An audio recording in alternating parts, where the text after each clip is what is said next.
Yeah, sure. Okay. Steve, can you hear? Oh, wait, hold on. I got to give you a loud mic. Steve, can you hear us?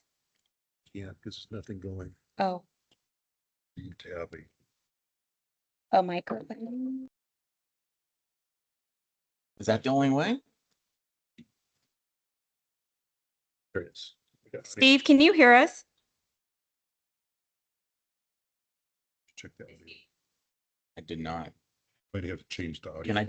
Yeah, go ahead. Let me check the audio. Where is he? He's on his way. Oh, okay. I was like, He's on his way. Okay. What do we need to go to? This one? It's echo canceling. That one? Mhm. It's on right now. Just he test. can hear us? Yeah. Okay. Okay. Now, we don't want to be able to hear them though, or for questions? No. So will it come through the audio or will it be texting? It could be Either. audio mostly. So can we get someone to talk so we can see if we can hear them? Can you ask him? No, I enabled his mic. He should be able to use his mic. I hit allow mic.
Hi, it's Ashley.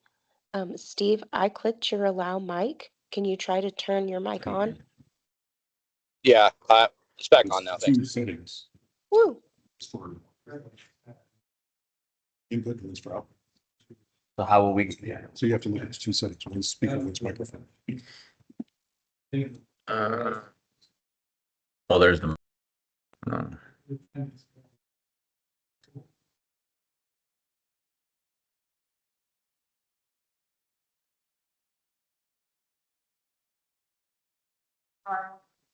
It's going to be the mic settings on this. I think you can hit that error. Yeah. We want this one to be at canceling. Let's try that. Actually, can you talk again? Or Yeah, Steve? can you hear me? Yeah, can you hear me? Okay, perfect. I turned on the camera and the mic for Sacramento too, and I can see them on there, so this should Can be you good. guys hear us in Sacramento? Can you hear us? Yes, we can. Perfect. Thank you. Yep, thank you.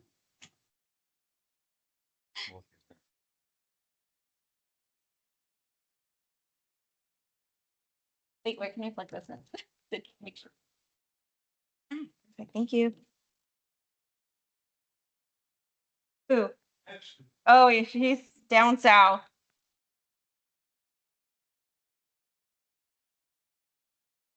Yes. So now I know that. But now we just need a long for your camera.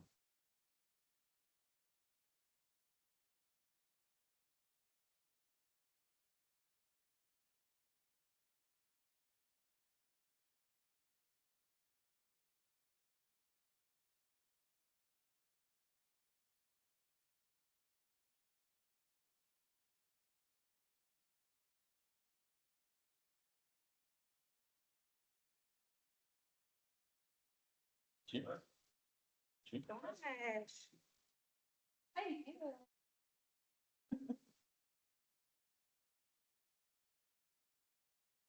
good. Thank you so much. What is your name? Russ. Yeah. He's the best. You always Last help, time. you always help me. Not tech savvy, all right. I hope you.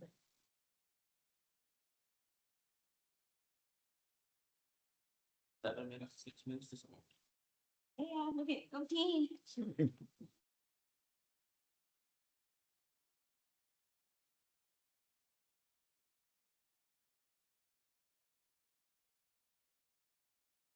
Well, they can't see the PowerPoint, right? They can see the crowd.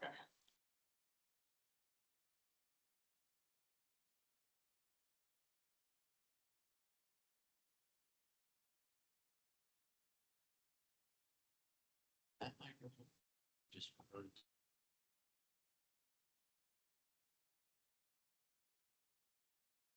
Big turn.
Thank you.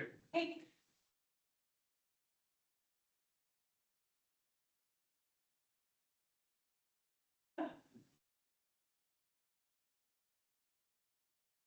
I'm wearing my boots as well. Yeah.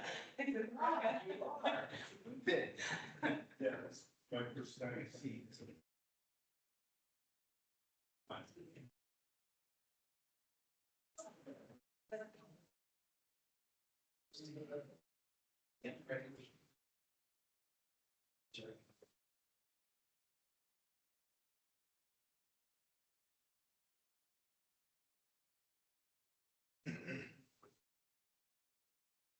So where are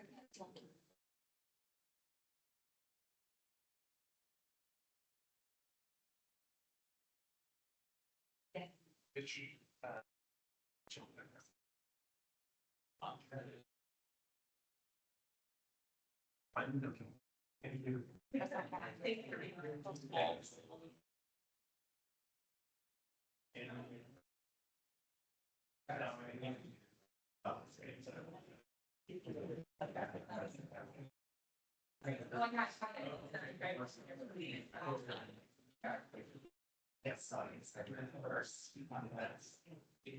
Okay.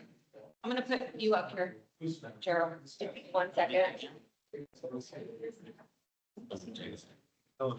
I'm gonna put you next to Gerald. They want to.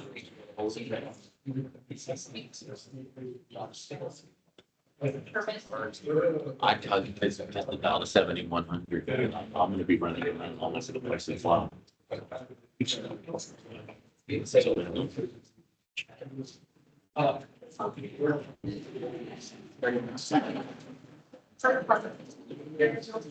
Oh, yeah, she'll call you direct.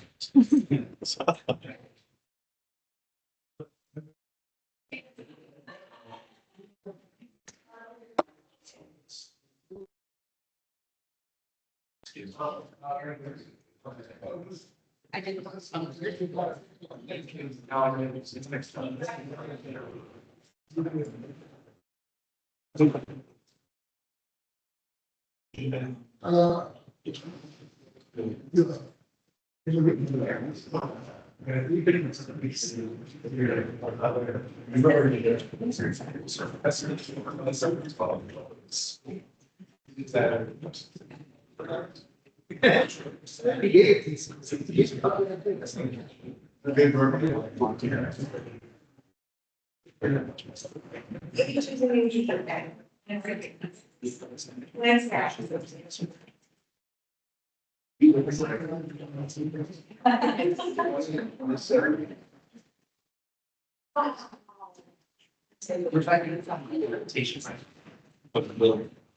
People that because Kelly sent it to you like that, so.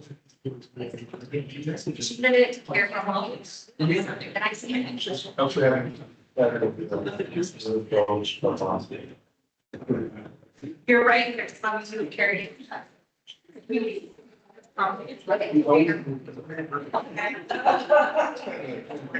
Yeah, yeah. Yes. You're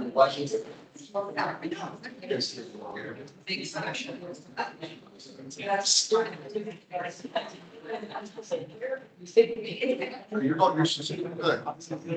I just want to say that.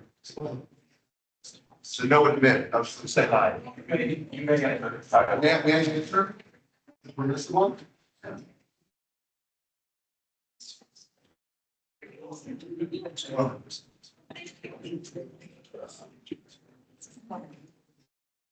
I don't get it.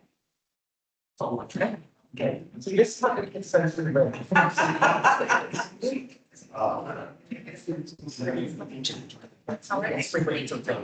No.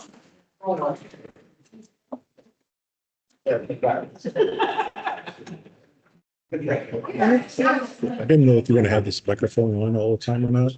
Yeah, because I have to do roll call too. Switch it, Mhm. turn it off. Okay. Turn it on, you see the red light? Mhm. The red light goes up. Then Got it. Thank you. not sure how much. You didn't even hear. If you want to sit here, I can sit here. Where? When did he? There's my business cards back here. Is my cell phone number on it? This one? Okay, can I text you? Mhm. Okay, perfect. Becca, are you going to turn the camera on in the room or is it not The going to cam- be able to see? They're not gonna be able to see. Okay.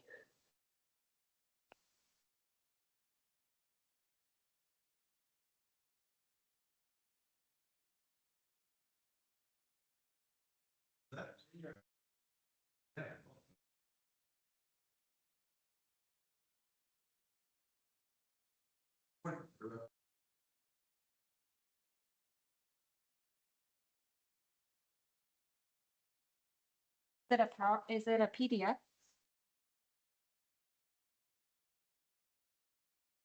It is. Is this? You want to check this real quick? Yeah. It's the Firewise one. So there's, oh, the fire waste presentation, that one? Okay, Correct. okay. Accessibility. Movability. Well,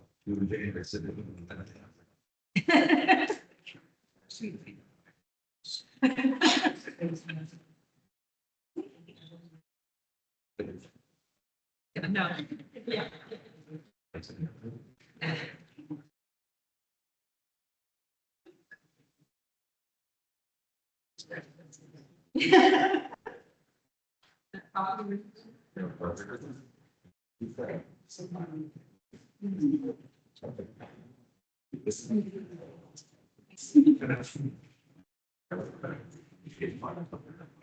Wait, how do I do this? Oh, wait, I minimized it. Figured it out. Look at me go.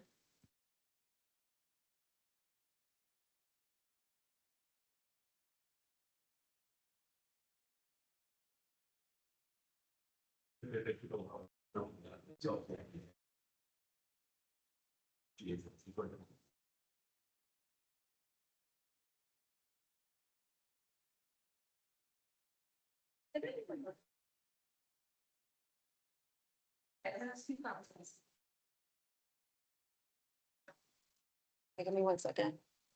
Oh, there they are.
Fuck me that.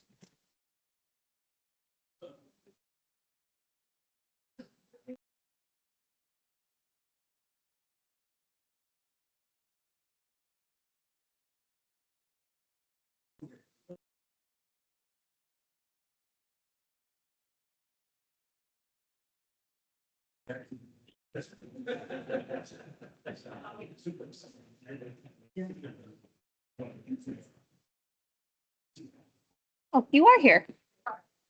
Oh, hi. Huh? Oh, thank you. I try. Yes, it is. Thank you.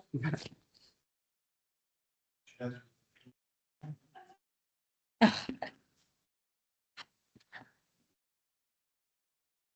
that's Steve. Okay, so he's on his way and Steffi's parking right now too. Okay. I don't know. Okay. Oh,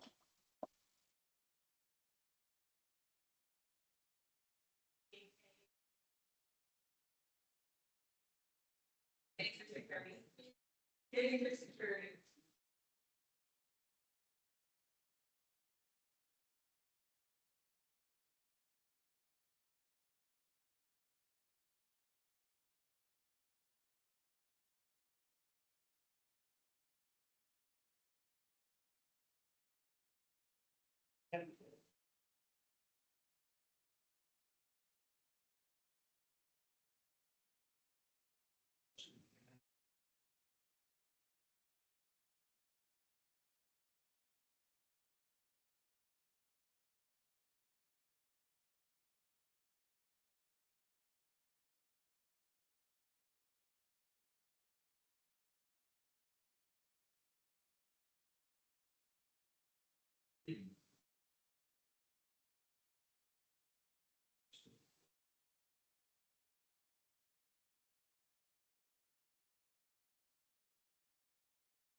Stephanie and Steve, they're parking. Yeah. We have a quorum, we're just waiting.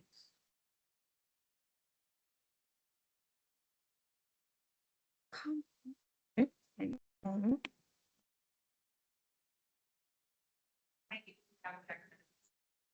Three.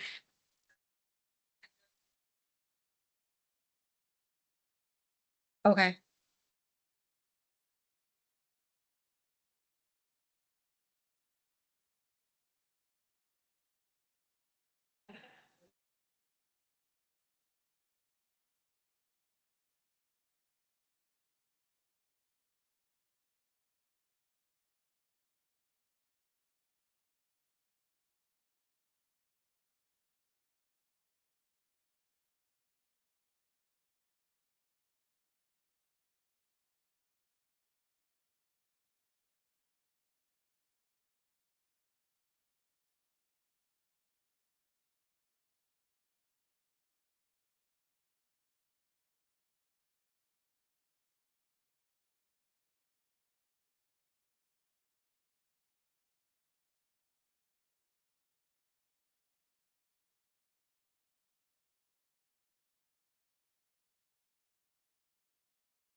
Okay.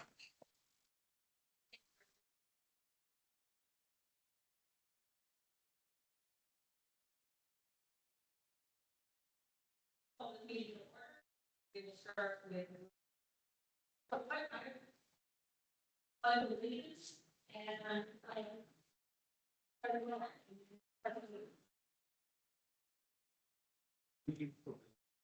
Pledge allegiance to the flag of the United States of America and to the republic for which it stands, one nation, under God, indivisible, with liberty and justice for all. Oops. Okay. Miss Austin? Mr. Richardson? Here. Mr. Bredefeld? Here. Mr. Walmoff? Here. Miss Sandoval? Mr. Hatler? Mr. Barber? Here. Oh.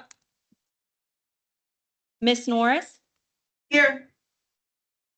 Miss Hudson? Here. Mr. Benson? Here. Miss Forehand? Mr. O'Connell? Here. Miss Ruiz? And Mr. Chavez, and we have a quorum.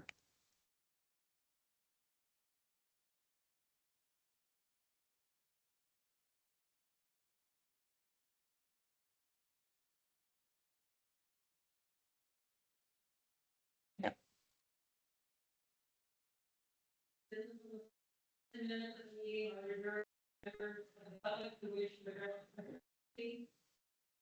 Shall be limited to 3 minutes. Or if it's prohibited by law, any action on matter. That. Adverse. Any. Yes. Oh.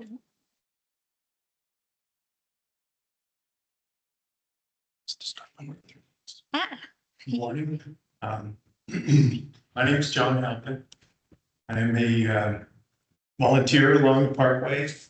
I consider myself a student and servant of the land. I was born and raised in Colorado, and I'm of European descent.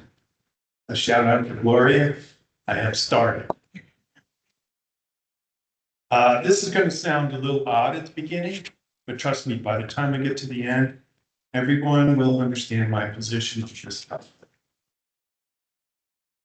There's a place I quite often go to meditate. I call it my happy place. I discovered it one day while listening to a recording of rain and thunder. Once immersed in the sounds of pattering rain and distant thunder, I found myself in a clearing of a pine forest, lying on a bed of grass and moss. I opened my mind's eye to raindrops splashing on my naked skin, cleansing my body and rejuvenating my soul. The air was pregnant with the sweet mingling of pine, wildflowers, and aspen, remnants of my youth growing up in Colorado. One day I mused, what would happen should I take my last breath? So I did. One deep inhale, then a slow exhale. My heart slowed and stopped. And the electrical impulses that animated my body, controlled my mind, and recorded a lifetime of memories slowly faded away. As my body cooled to the equilibrium beneath, a groundswell of life descended from the earth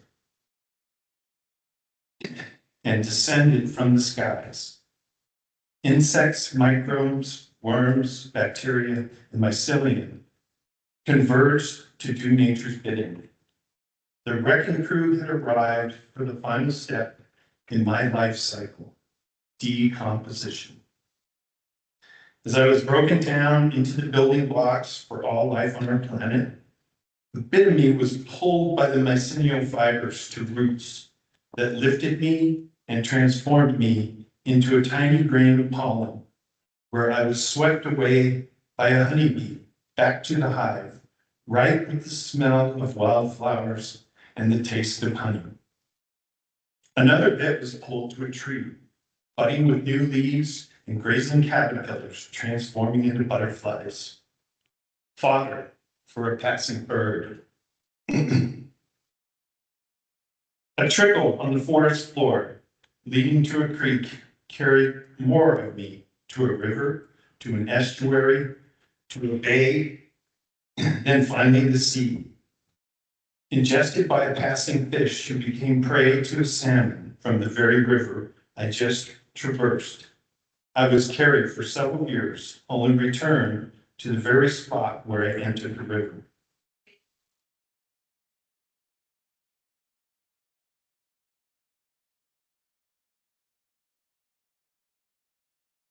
Life cycle of every living thing on the planet can be broken down into 4 steps: birth, life, death, decomposition. And the diversity of life comes from the nearly endless combinations emerging from those steps. Elegant in its simplicity, and unequaled beauty and wonder in its complexity. Nature never disappoints. So when I find myself in my actual deathbed, it is my hope that the empty shell of my existence will become part of a restoration project along this river that I love, so that so many parts of me can live on and on.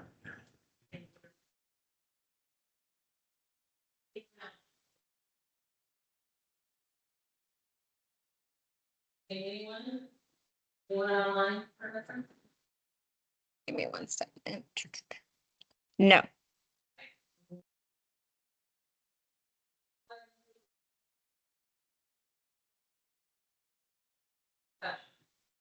Anyone have any? You want me to? Anyone online? Give me 1 second. Sorry. Working with one screen for this. No. There's no questions online.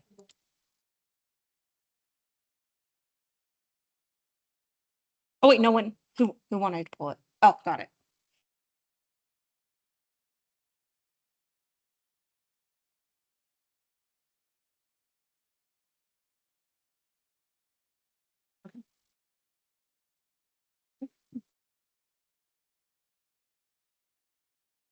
Miss Austin? Mr. Richardson? Mr. Bredfield?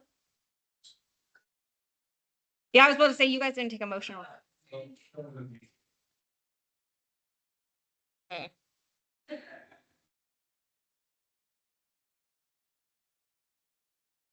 Okay. Mr. Wamoff? Yes. Miss Sandoval? Mr. Hatler? Mr. Barber?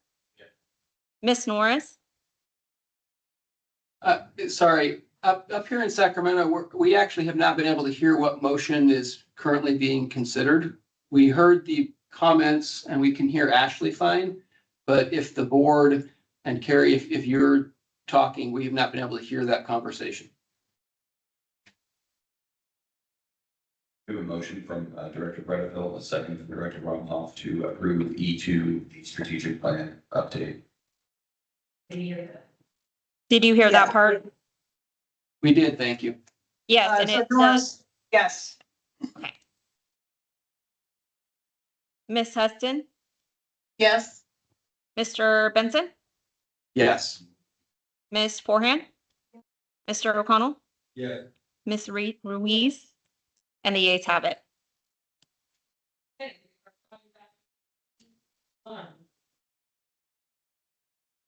Okay, item E1 is the Conservancy's budget update. It's a report provided for informational purposes only and no action is taken. There is a summary of the Conservancy's budget, its funding, and potential awards or anticipated awards. If there are any questions on the Conservancy's budget today. Yeah, just specifically, I wanted to know if someone could speak to what was included or not included in the grant application process for the Prop 68 money. The Prop 68 money, as my understanding, has been fully allocated.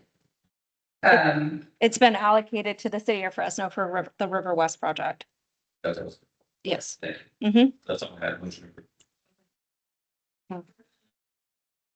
Okay. Miss Austin? Yeah. Mr. Richardson? Yes. Mr. Bredifield? Mr. Walmoff? Yes. Miss Sandoval? Mr. Hatler? Mr. Barber? Miss Norris? Yes. Miss Hudson? Yes. Mr. Benson? Aye. Miss Forehand? Mr. O'Connell? Yes. Miss Ruiz? And the yeas have it.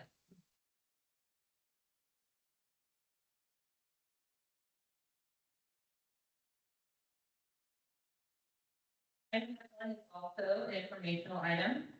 So the San Joaquin River and Flood Protection Initiative. And we begin with the summary. The San Joaquin River and its prominent bluffs are among the region's most significant natural and scenic resources.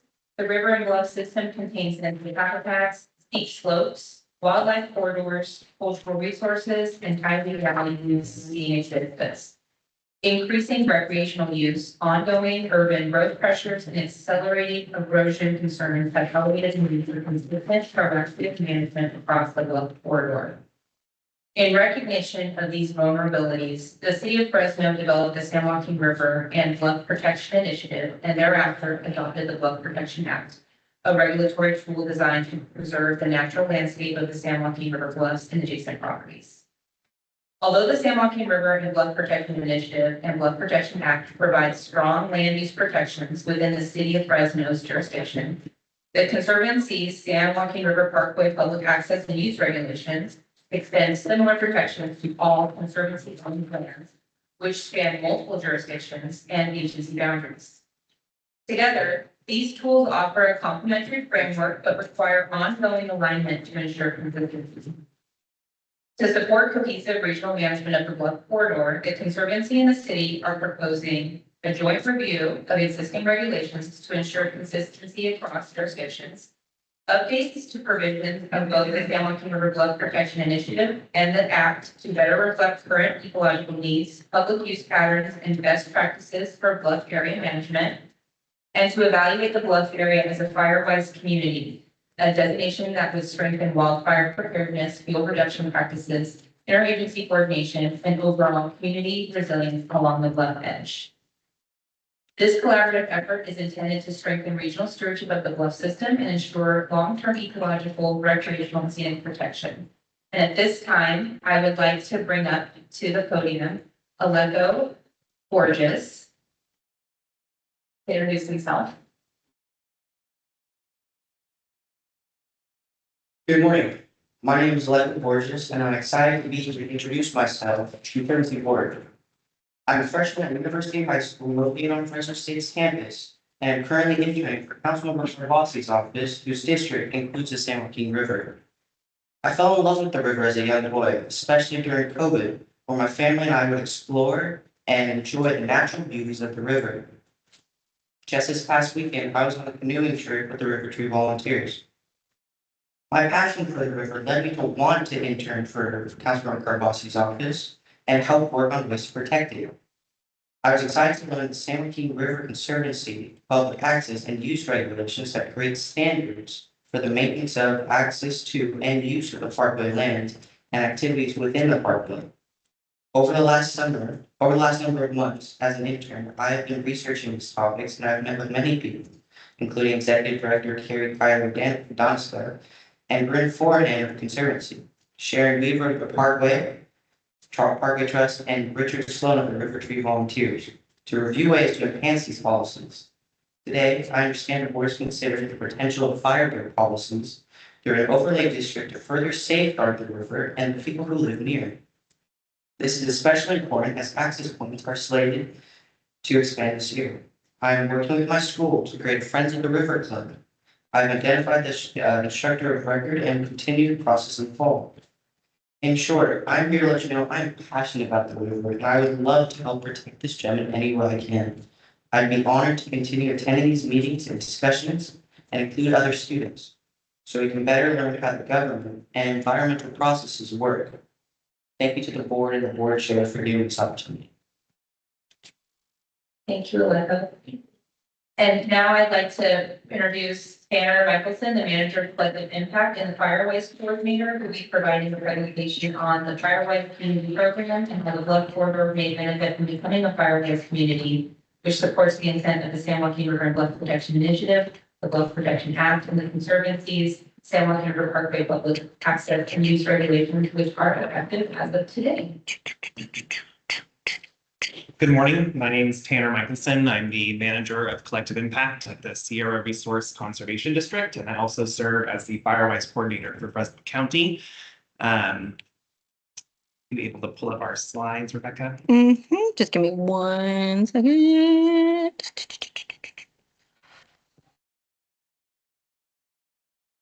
This is going to be the death of me.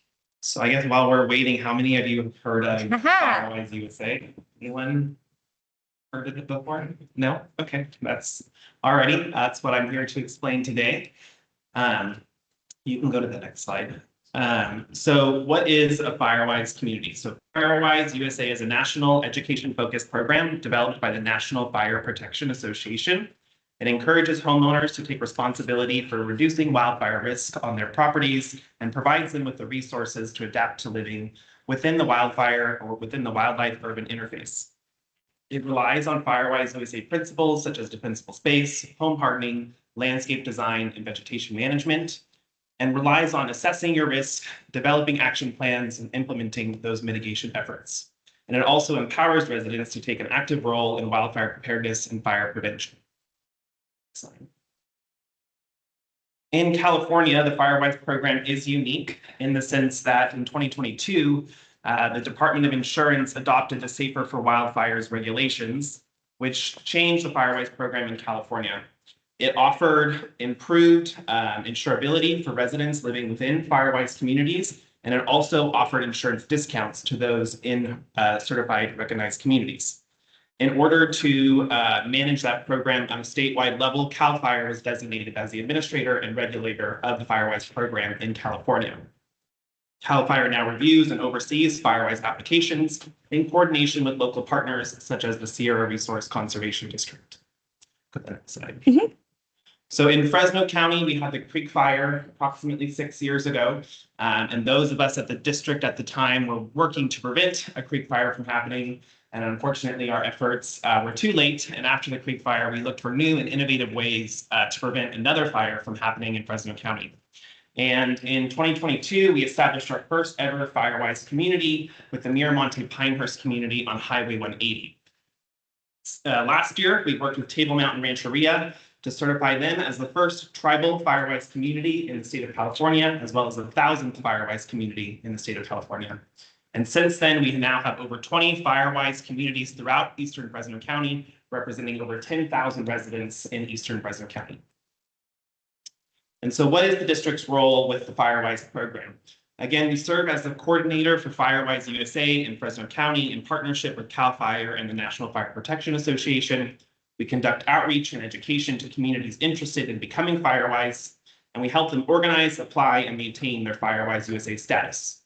This includes providing technical assistance for risk assessments, mapping, action plans, and annual reporting requirements, as well as supporting residents with more resources and mitigation support through the Fresno County Wildfire Task Force. These are a list of the Firewise communities currently in Fresno County. Again, we have about 18 certified communities, 2 applications pending, and a whole slew of communities who have expressed interest in becoming Firewise, all the way from Huntington Lake down here to Bryant. And so what are the steps to becoming Firewise? So first, you'll want to form a team, and that can consist of as little as 8 residents to up to 2,500 residents. And of that team, you'll want to appoint a steering committee, and that steering committee will be the main point of contact for CRRCD and CAL FIRE. Once we have your community organized, we'll assess your community's wildfire risk at 2 levels, one at the landscape level and one at the individual level.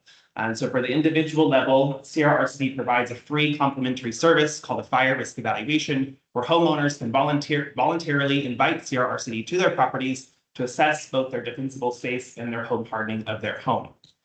On a landscape level, we'll coordinate with CAL FIRE and the city of Fresno to assess wildfire risks on the landscape level of the parkway.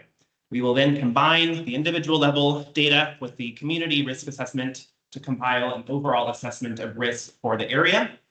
And then we'll work with the community to develop a 3-year action plan. The 3-year action plan is broken down into 4 main categories: education and outreach, defensible space, home hardening, and evacuation planning.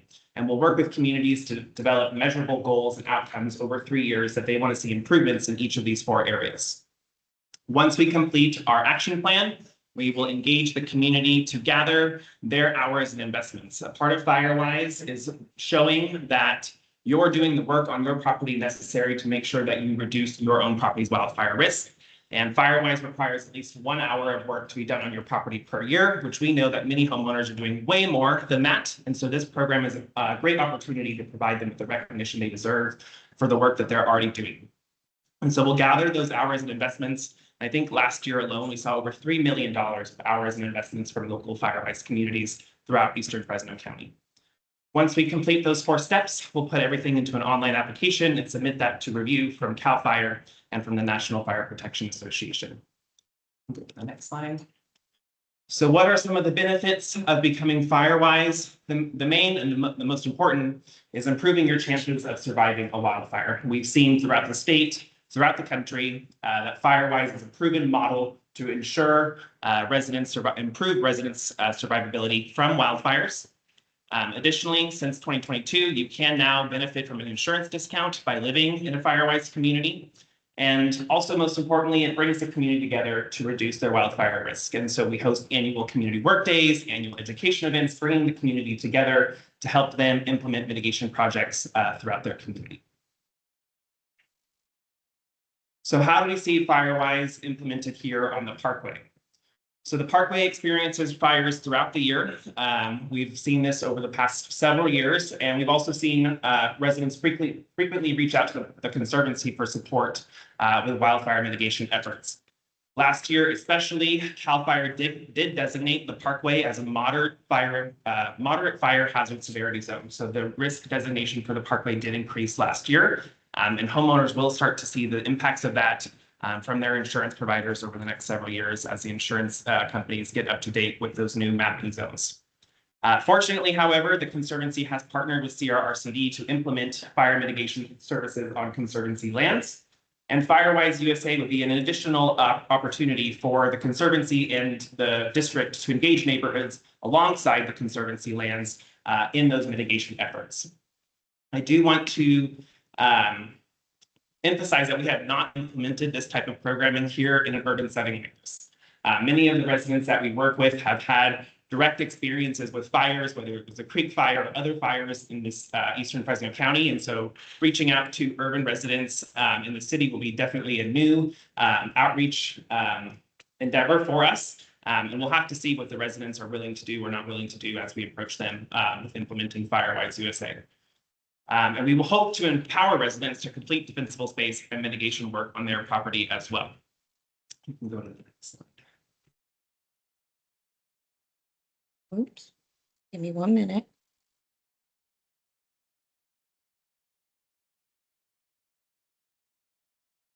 Oops. Sorry. Where'd it go? Hold on.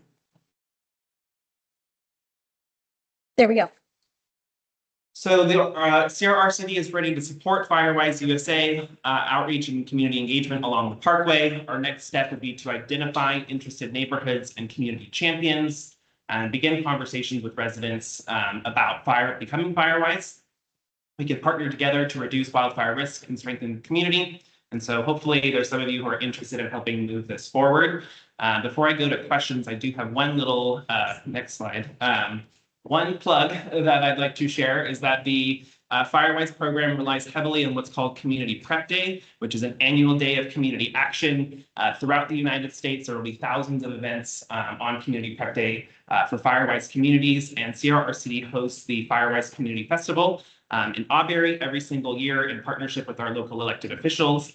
It'll be at May 2nd from 10 to 3 at the Auberry Park. And if you're interested in learning more about FireWise, then it's a great opportunity to come out and hear from some of our FireWise community members. And if we have a couple of minutes, I have a video about Community Prep Day that we supported the NFPA with last year. I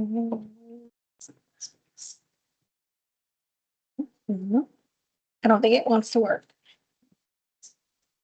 Because it's on a PowerPoint. Sure. It's on a PDF. Okay. Well, Yeah. we can share that link afterwards with all of you, Okay. but it just goes into detail of what the Community Prep Day is and getting residents engaged in this effort. And with that, I think I am done. And the next slide just has my contact information if there are any questions or if you want to reach out. But I can pause if there's any time for questions. There's time for questions. Yes. So after you mentioned your complaints since 2022, since 2025. Steve, right, okay. Since 2025, have you seen any change in the insurance providers who are willing to give these discounts for it? I know there's been some issue with fire insurance in the state of California, especially since January of last year. I believe the Department of we just met with the Department of Insurance a few weeks ago, actually, on this subject. We are not an insurance regulatory agency or do anything with insurance, and this is one of the only programs that we do work with that relates to insurance. But what I can speak on is that the Department of Insurance, and I believe the State Assembly, is passing new legislation that will require more insurance companies to offer these types of discounts and continue to improve insurability of residents living within fire-priced communities. So as a follow-on, I imagine that some residents have already taken advantage of this discount for the fire insurance. Is that just for private homeowners, or have you seen that through your program, municipal entities, state governing bodies, things like that have taken advantage of that insurance benefit as well? Or is it primarily? Most of our fire-wise communities are only within residential areas, so I know of maybe a few churches who have tried to pursue this before. I don't have any specific concrete examples of that, but it would definitely be something that we could check into for you. But I know the fire-wise program on a whole is mostly intended for individual homeowners. Okay, does that, and if you don't know, it's fine. Does that extend to like HOAs, housing communities, things like that involve? Yes, several of our fire-wise communities are through homeowners associations or water districts, and they have implemented that through their HOAs or water districts, and we have seen improved insurability of those HOAs or water companies as well, those who have like community water infrastructure as well. Fantastic. And my second question, related question, you guys, I guess, had to do with the action plans. You talked about action plans for individual homeowners or communities. Is that anything that extends outside of just brush clearance around homes? Is that completely in line? Marking, increased access to traffic ways for emergency vehicles, water infrastructure, things like that? Yeah, so on the individual level, our fire risk evaluations will provide recommendations to homeowners on how they can improve their home hardening or defensible space. Through the community risk assessment and then the 3-year action plan, it's more encompassing of the entire community. So say in defensible space for evacuation planning, we may look at improving ingress or egress, which is the roads coming into and out of a community to improve clearance for evacuation planning. Or say there's a community alongside the bluff that has a risk of a fire starting downhill and going uphill, we can look at installing a fuel break between the community and those fire hazards. I have a staff in the back that we, my business cards, if you want to reach out. Sure. Maybe this conversation later. Of course, happy to share. It's all good. Other question? Not a question, but the previous speaker just wanted to thank you for showing up and just showing your dedication to our natural resources. So I'm always really impressed when young people come over and then provide us with their love for the other person. So you too. Any other comments, questions? Anyone online? Yes. Just one, not a question, but again, just I think similar to the comments just made, just wanted to say thank you for coming out and presenting this information. I get to work with CAL FIRE and used to work directly with OES a lot and working on a lot of wildfire related issues. And this public education on sort of all hands, people taking care of their property, this community hardening, home hardening is a really important layer to the overall wildfire resilience that we need in the state. And so just really grateful for the educational efforts that are being done to try and get everybody involved and doing what they can on their properties. I think it's incredibly important along with the other things that we're trying to do across the state in different landscapes and, broader fuel breaks and things like that. But this individual property owners making meaningful improvements on the property they own is a huge important step in community and home protection. So anyway, just really appreciate the efforts and the education on this. Thank you. Symbol, thank you for the opportunity. Thank you, Tanner, and very timely presentation. As there was just a grass fire at Jensen River Ranch on Monday. Thank you. We're moving on to the information item. Anyone from the public wish to comment on the item before we move on? Anyone, we will move on to item F2, emergency marking system for Parkway property. Item F2 is also an informational item. So emergency marking system for Parkway properties. At the March Conservancy Board meeting, Fresno City Council member Nick Richardson presented a concept outlining an emergency marking system for the San Joaquin River Parkway. His presentation described a series of poles and markings placed at regular intervals along the parkway that would enable recreational users to identify their exact location or the location of an observed incident to emergency personnel. The intent of this concept is to improve emergency response efficiency and enhance overall visitor safety. Following this presentation, Conservancy staff began evaluating alternatives and developing a more detailed proposal for the board's future consideration that focuses on improving the system's visibility, consistency, and long-term sustainability. A cost-benefit analysis was completed comparing two alternatives, installing new poles with markings utilizing the existing vegetation and structures for emergency signage. And, okay, so yeah, I'm sorry, installing new poles with markings and utilizing existing vegetation and structures for emergency signage.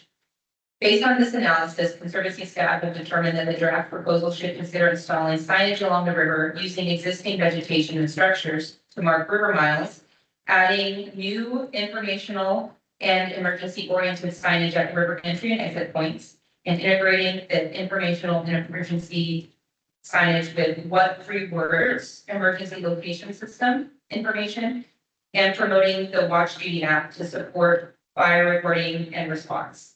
Conservancy staff is also evaluating whether additional physical markers may be needed once the initial enhancements have been implemented.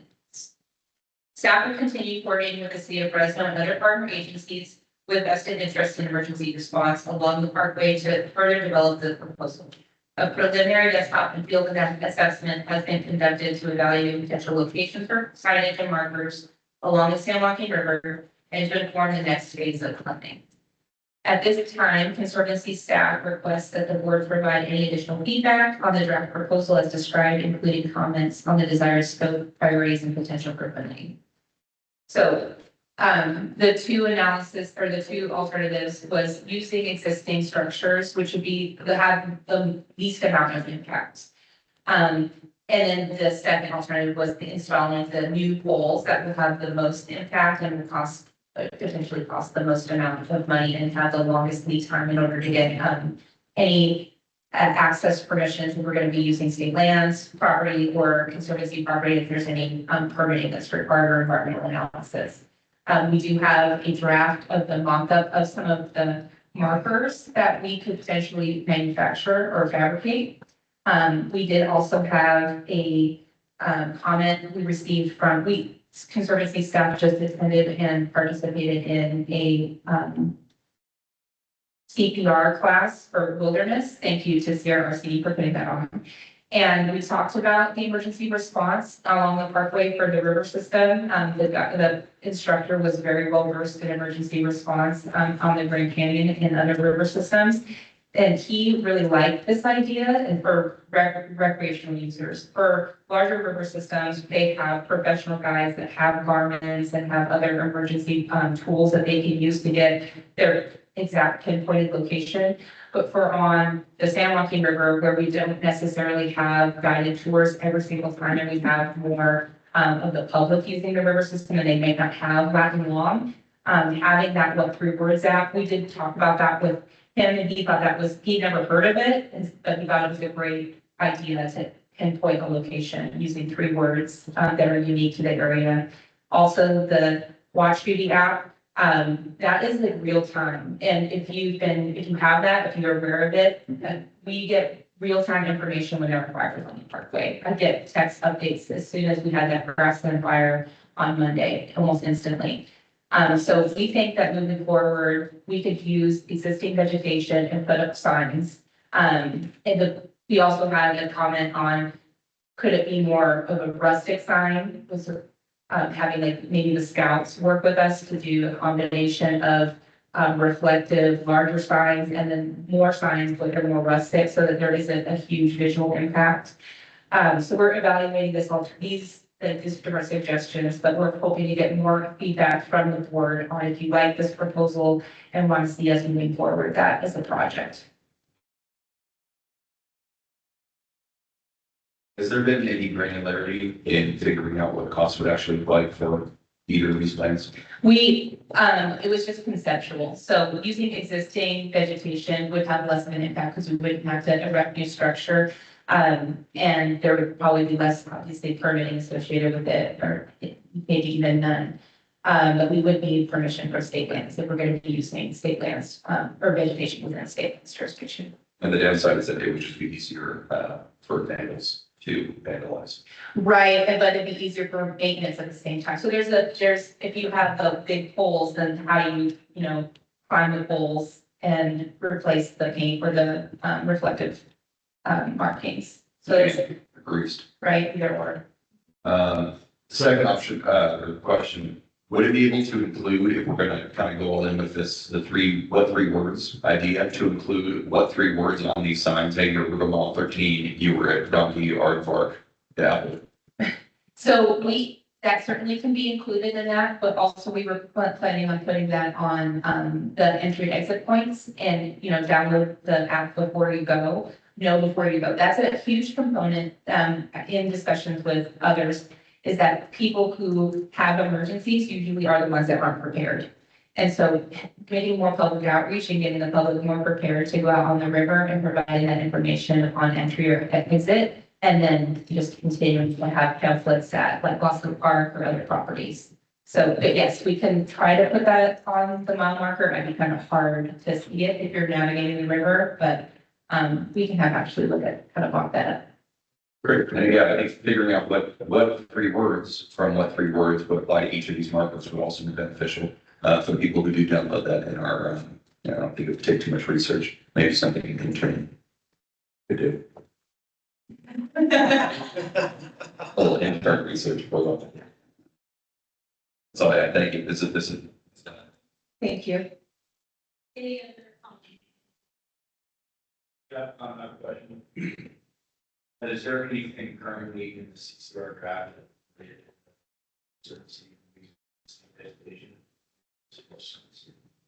I don't think that there's anything that prohibits it. But again, so the conservancy's regulations are for our conservancy properties. If we're going to be using existing vegetation along the river, that would be state lands property as we coordinate with them. So we still have to do that step.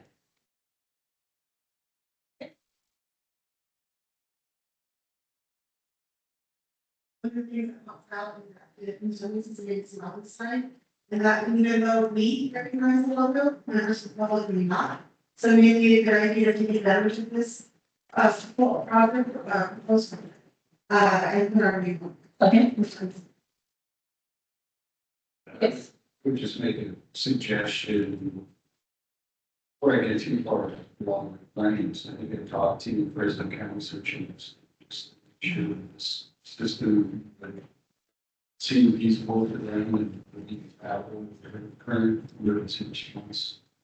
So, And Madera County probably. Mhm. Both counties.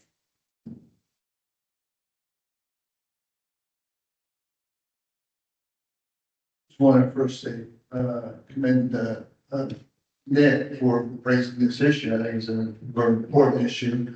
I think the more that we can be helpful for the public to access the river, then we're doing our job. Because it can be a dangerous place, and the fact that we can provide as much information and safety for the public really is our responsibility. Whatever the cost is, I think a lot of people want to consider spending the dollars, because this is a long range, long term. It'll be out there a long time, and so whatever we can do to make it safer for everybody, whatever we can do to make it easier for first responders to respond to where people are at, we ought to allocate those resources. So I'm fully supportive of this and whatever is the best strategy, regardless of the extra dollars, I think we're going to support it.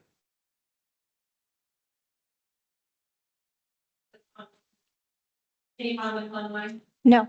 Anyone from the public wish to comment on this?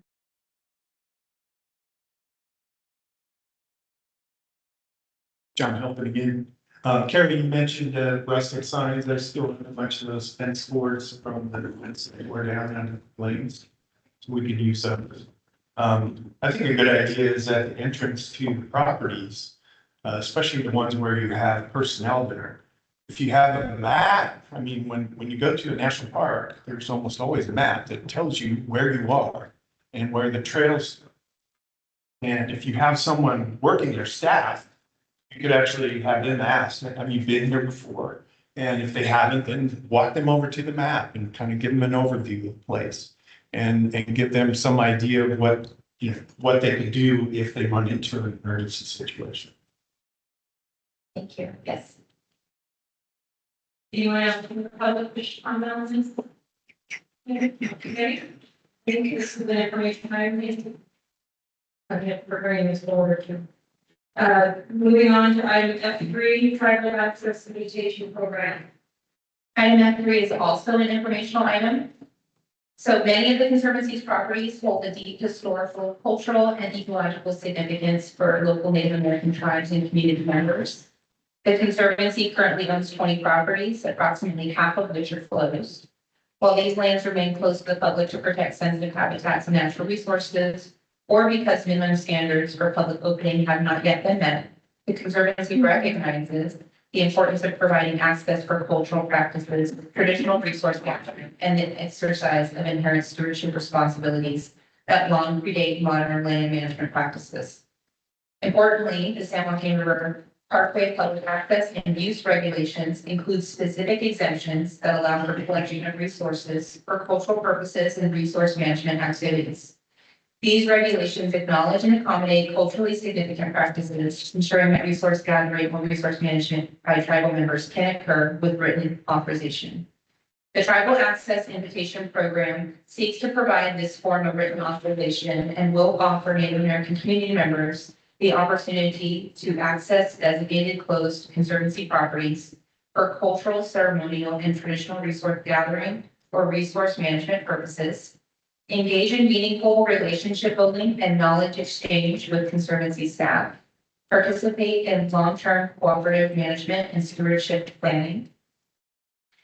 And this program reflects the Conservancy's commitment to honoring tribal sovereignty, supporting cultural continuity, and integrating traditional ecological knowledge and land management into our conservation efforts. So there's two components: the Tribal Access Invitation. Will function as a formal structured pass that allows Native American community members to enter Conservancy properties that are otherwise closed to the public and or for the collection of resources for cultural purposes. The intent is to recognize and support cultural practice, promote safe and responsible access, and ensure the Conservancy can track and protect sensitive resources. And then part two is co-management opportunity at the Circle B property.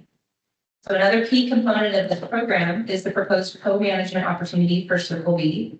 Multiple tribal nations with ancestral ties to the region have expressed strong interest in establishing long-term stewardship relationships with the Conservancy, including co-management framework and in some cases, future considerations around land return. Because interests span several tribes, partnering through a tribal nonprofit or tribally led coalition offers a more equitable, inclusive, and representative approach. This structure would ensure that access, stewardship responsibilities, and cultural priorities reflect the collective interests of all tribal partners rather than privileging a single voice or entity. So co-management partnership at Circle B would establish a shared stewardship practice rooted in both traditional ecological knowledge and science-based conservation, recognizing the complementary strengths of both systems of care, support habitat preservation and restoration projects carried out collaboratively by tribal stewards, Conservancy staff, and community partners, with an emphasis on culturally informed land stewardship. Provide a framework for safe, structured cultural access that honors deep ancestral connections while protecting sensitive ecological resources.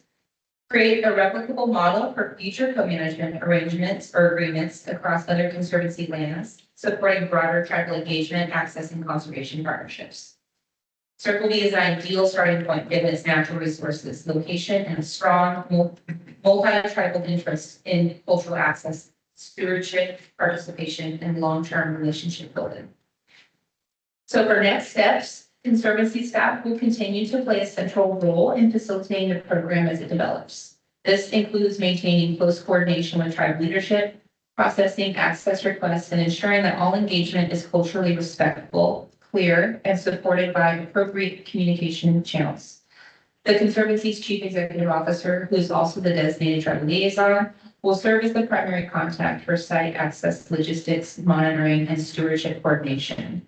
In parallel, the Conservancy's Chief Executive Officer will also continue active discussions with legal counsel to evaluate viability and risk considerations associated with authorizing tribal access to closed Conservancy properties. These discussions include reviewing existing liability insurance coverage, identifying potential gaps, and determining whether waivers, indemnification language, or other risk management tools are appropriate. The outcomes of these conversations will guide the design of access protocols and ensure that both the Conservancy and participating tribal members are appropriately protected while still honoring cultural ties and access needs. So I know that this item was of importance to the board in allowing access, and so we are going to continue to work on this and explore the opportunity for co-management of Circle B.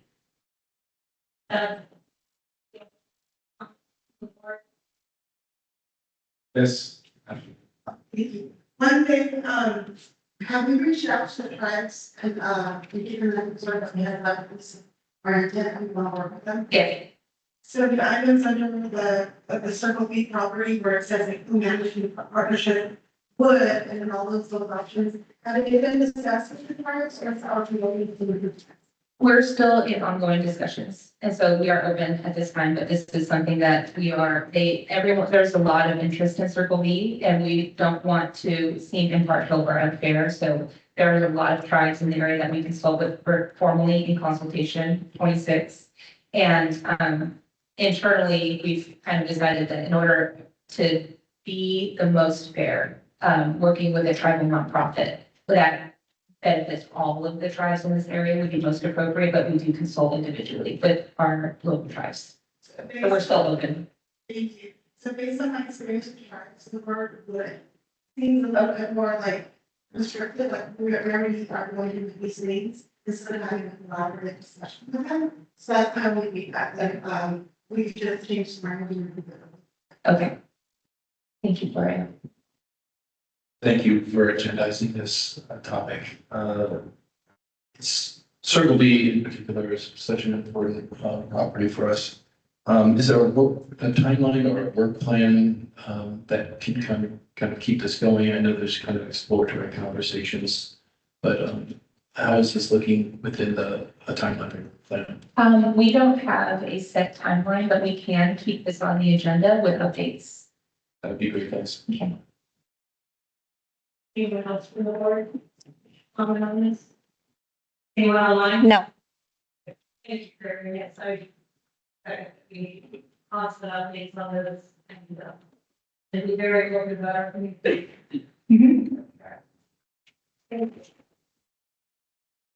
Okay, moving on to item F4, submitted action item update on the Lane Gibson property remodel. Okay. So Conservancy staff recommend that the Conservancy Governing Board take the following actions. There's 2 actions. One is to approve the allocation of up to $3.5 million for building improvements to the Conservancy's Lanes facility and authorize the Conservancy's Chief Executive Officer to enter into a contract with Department of General Services for that project.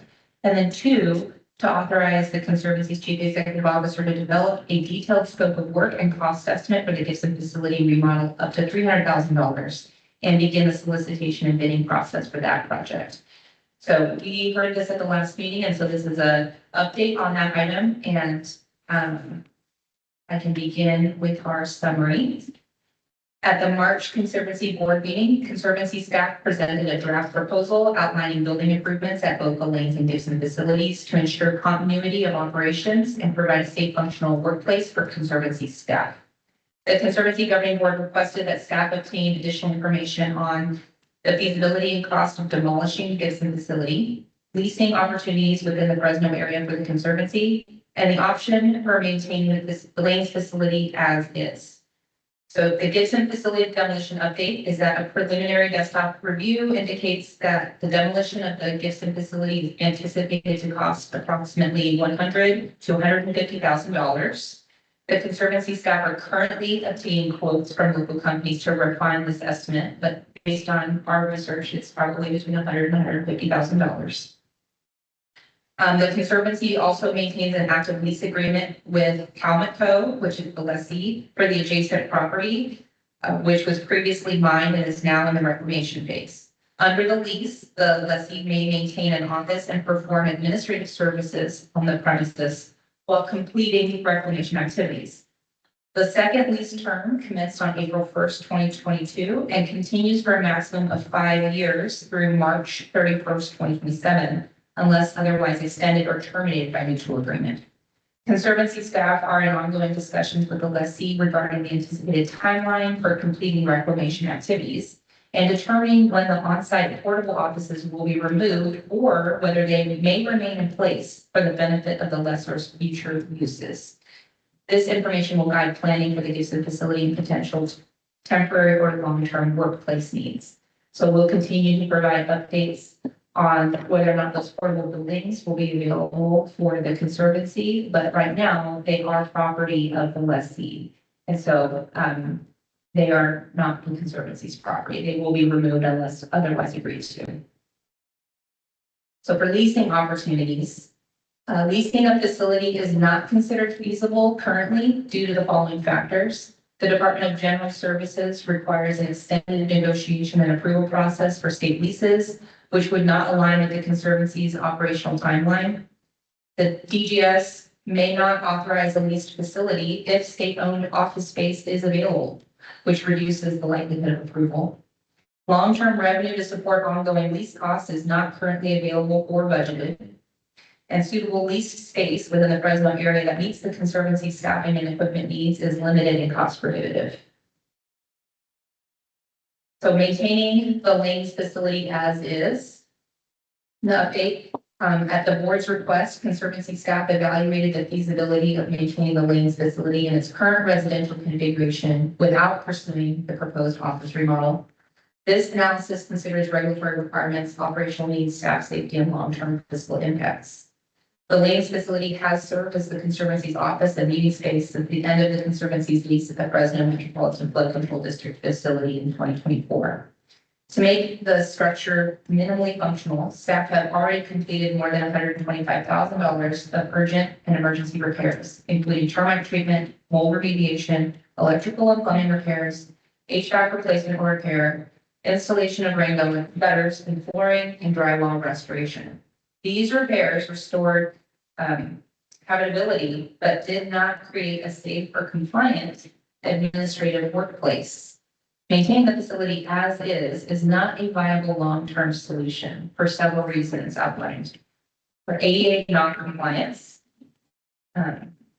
the current residential layout does not meet ADA accessibility standards for public agency office use, and maintaining the building in its current condition would prevent the Conservancy from offering accessible public services, hosting ADA accessible meetings, or meeting legal access requirements for employees or visitors. Continued use as an administrative office exposes the Conservancy to operational and compliance risks. Operational limitations. The residential layout does not provide adequate office space, meeting space, storage, or infrastructure for Conservancy operations. Staff are working in constrained makeshift conditions that limit productivity, collaboration, and public engagement. The infrastructure deficiencies and ongoing maintenance burden. Although significant repairs have been completed, the facility still lacks the upgrades needed to meet office use standards, including accessibility, utility capacity, and safety systems. Ongoing maintenance costs will persist without resolving the underlying limitations of the structure. There's no viable alternative workspace. So due to DGS restrictions and lengthy leasing timelines, obtaining leased office space is unlikely. Without remodeling the Lanes facility, the Conservancy does not have any functional long-term administrative workspace. And we do intend to have a full return to office effective July 1st of this year. There's a missed long-term value as well. Remodeling would create a modern yet still character appropriate and code compliant administrative facility that meets the Conservancy's needs for decades. Retaining the property in its current condition forfeits the strategic investment and limits the long-term utility of a valuable Conservancy asset.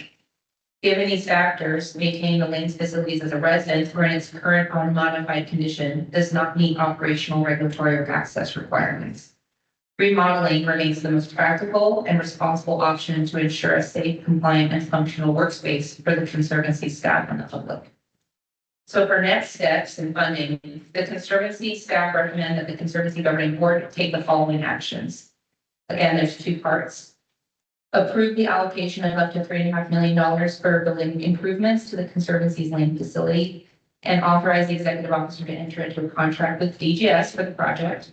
And part two is to authorize the executive officer to develop a detailed scope of work and cost estimate for the Gibson remodel up to $300,000 and begin the solicitation and bidding process for the project.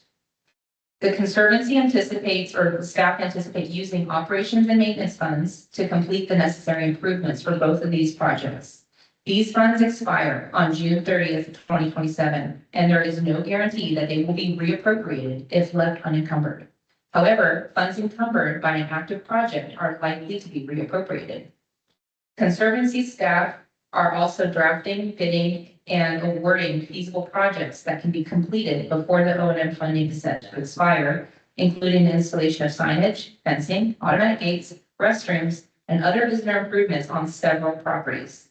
These projects are not anticipated to use more than $2 million of the available O&M funds. We currently have just over $7 million of O&M funding remaining, if you refer back to the Conservancy's budget on item E1.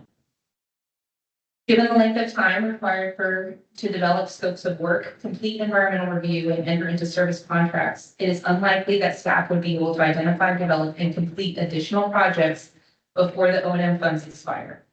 Without timely action to encumber the funds through the Lanes and Gibson facility improvements, the Conservancy risks losing a significant portion of its one-time O&M funding allocation.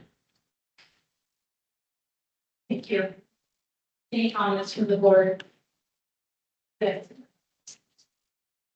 Did we, how many square feet are we talking about in this house? Which house, Lanes or Gibson? Lanes. You know, off the top of your, I know that Gibson house is like 2,500 square feet, and I believe the Lanes house is probably close to similar. Okay. And the 3.5 million is just an estimate to then cover the costs of this, because what I guess I'm looking at is from a pure number, and I don't know if maybe last month's meeting was the cost per square foot in that with the remodel, and if we're talking for the 2,500 square feet and what cost that is per square foot potentially. Oh, yes. So, I mean, it is going to be a lot more than traditional costs for like if a regular person was remodeling their home, because we are working through DGS as the project manager. The house also has, I believe, asbestos tiles, and so that needs to be addressed appropriately and safely. There is a huge cost associated with a lift to the second floor. So there will be an elevator, and then the entrance of the building will be modified to allow for ADA access via a ramp system. Now, the 2,500 square feet, again, it was in, I think it was included in last month's packet, the total square footage for the remodel, but it also includes not just the house, but the one bedroom and the studio apartment. So it's all three of our spaces, and it includes stucco repair to the outside and window repair. So it's a major remodel to make this facility truly into an office space. It'll convert the bedrooms into offices and make the entries all ADA compliant. There's there's level issues, so when you come into the foyer area, it's raised. All that will be removed, it will be a consistent, there won't be any more steps throughout the house. So there's a lot of work, and because it is managed by DGS, it is more costly. We do, any projects, over the $1.4 million threshold, need to be managed by DGS because we do not have building authority. And we also, this is a big project, working with DGS would also take a burden from staff to managing it.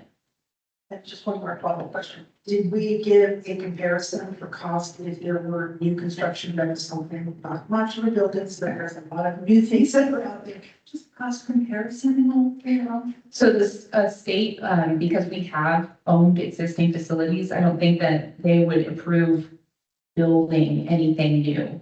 I don't believe that that's the state's first option, but I'll defer to some of my other board members to help answer that question.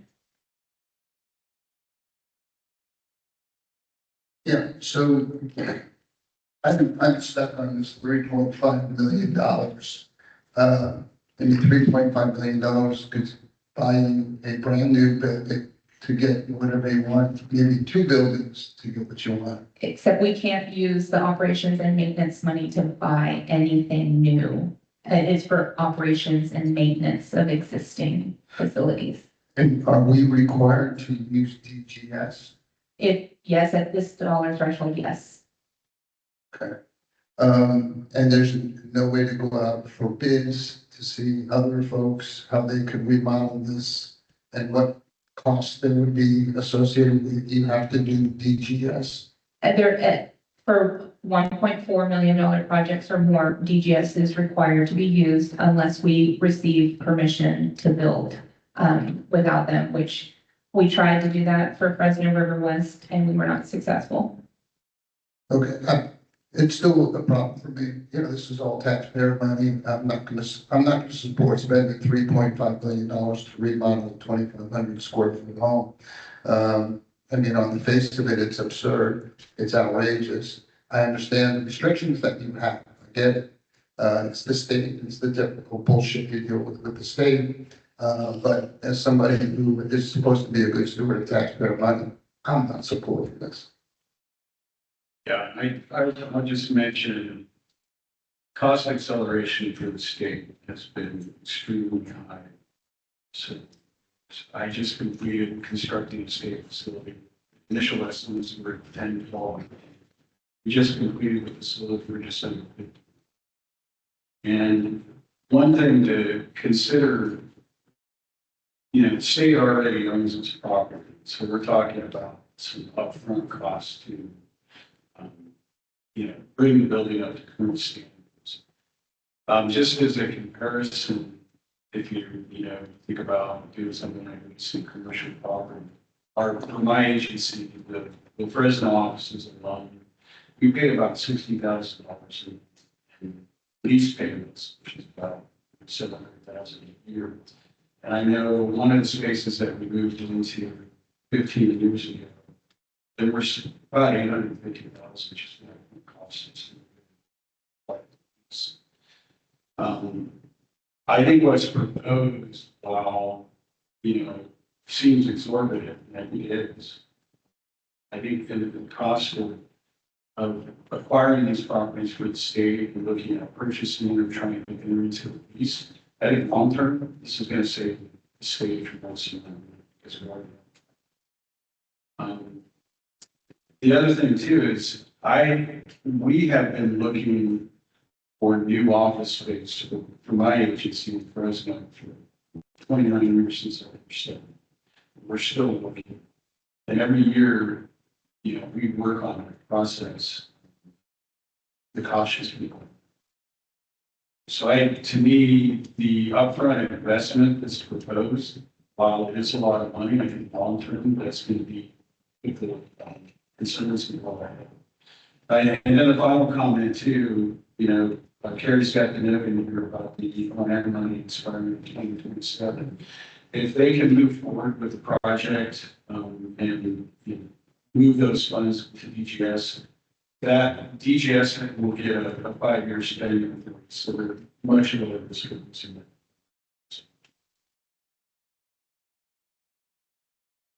You know, then let you go and get someone to start. Can you speak a little bit to the expiration process of O&M funds, what it looks like, the use it or lose it policy? If we do not use it by June 30th of 2027, we lose it. But could you speak like in more detail? What's the basis? Is there a rotating amount we're allowed to keep in there? No. Is there over or under? Is it money collected a certain year, has to be used by a certain time, or is it one time? It's one-time funds, it will be lost, and I'll defer to Stephen Benson if he's on the line to elaborate more, as he's the expert. It was a one-time appropriation placed in the budget from the general fund. It has been reappropriated one time before to allow for a longer period of time for its use. Yeah, well, I obviously don't get to make all of the decisions myself. I will say that given the condition of the state's general fund, were this funding to become, were the availability of this funding to expire, there's a pretty good chance that there would not be a great deal of support at the state level to make it available again, given the condition of the general fund. I think that's about as far as I can go in terms of that. If now is a good time, I did have a couple of questions, but I don't want to cut off the current line of questions if it's still ongoing. No, go ahead and ask your questions. Okay. So regarding the Lanes facility, so I think one thing I want to note, not going to get into discussion on Department of General Services per se, but I do want to flag that it's not really an apples to apples comparison to try and compare the improvements to this facility to a typical residential facility. The code requirements and building standards for a public space and a business space are very different than a residential space. And I don't know very many residential spaces that have elevators and things like that. So there is going to be a significant cost difference on that. So I do want to flag that just for context. I am curious though, did DGS provide any comparative data in terms of what it would cost to demolish? I mean, I have not seen the Lanes facility, so apologize for that blind spot, but did they provide any information in terms of cost comparisons between demolishing the facility and building new as compared to the price for this remodel? No, I don't believe so. The request to remodel this facility was made to DGS before I became the permanent executive officer. So I think it was, the cost estimate was just to remodel the existing facility and no other alternatives were analyzed. Okay. Okay, thank you. Regarding the Gibson facility, what is the long-term plan for the use of that facility? I guess I'm curious as to why we wouldn't want to just demolish it if we don't have like a, like viable use for it. We intend or would like to use that facility for either staff housing, employee housing, or for crew housing for the local C's crews. We have been in discussions with the local C's about acquiring a 6-person dedicated crew to the parkway and maybe housing.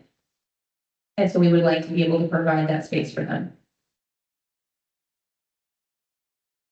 And if I'm understanding the information and action before us now, the request is to authorize up to $300,000 and to go out with the solicitation once a scope is developed. Is that correct?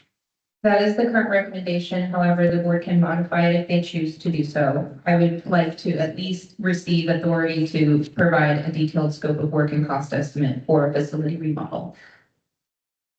Yeah, I think my preference, I think, would be that we do that, get the detailed scope and cost estimate developed, and then sort of revisit whether or not we want to go forward with that or demolition. I think in the meantime, it would be good to get some more information on like the potential conservation core use and sort of how that would work out.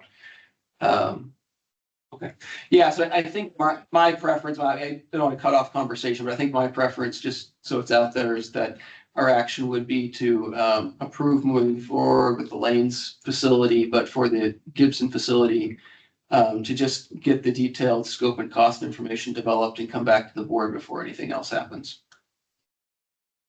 Okay, thank you. Is there anyone else from Sacramento? Sure. Okay. I think we're good up on our end. Okay. Great, thank you, Chair, and I sure love the sentiment from my colleagues, Supervisor Bill, regarding, use of taxpayer funds, and although this is an extreme amount of money, we are mice in a maze that was designed by the state, essentially, and regarding the use or lose it funds, if we send this back, does this go right back in the hands of taxpayers, or does it get spent in some other similar form or fashion where it's not benefiting our area? And so that's what I struggle with. And so from that perspective, saying that there are no alternative ways to spend this amount of money in the amount of time that we have, I would tend to begrudgingly agree with this, because there is no other alternative for offices or staff this time. And so I just want to make those points. If, I guess my question is that, the $15 million for O&M, the highest priority this board has set from the beginning, to see that money was for public access to the river. Based on what other priorities that we have listed, is that, I guess I'm a little concerned here now that we're 15 months out from encumbering these funds, and yet this is the only option we could use of the remaining funding. I guess that would be my concern here, that there are not any other projects or anything that we could use this money that we waited for so long to get, it's almost like the tail wagging the dog here, and I think that we need to almost step back in terms of this issue that we're now it hasn't been encumbered. Okay, that's fine, because we don't want you to have to get anything back to the state, because we waited so very long. So I guess my question is that there have to be other alternatives and opportunities, should we not? Maybe this board decides to encumber this, maybe not. But what are the other options? Because I don't want us to collapse it down to just this, well, nothing, and it goes back to the state, because I can't believe that that's the scenario. the only other project that we have that this money could potentially be used for is for the second phase of River West Fresno, the alternative 5B1 and the bus turnaround. However, if we put any of the O&M money towards that, which it is an allowable use, we would need to have that portion of the project constructed by DGS, because we don't have building authority and we don't have granting authority for O&M money. Now, if we grant the city of Fresno money, DGS doesn't need to have project oversight, but we don't have enough prop money for granting for that portion of the project. It's currently $9 million, I believe, our last estimate from the city of Fresno to build 5B1 in the bus turnaround. Have 7 million remaining in these funds, correct? Right, but we do have other projects that we need to reserve some of that money for.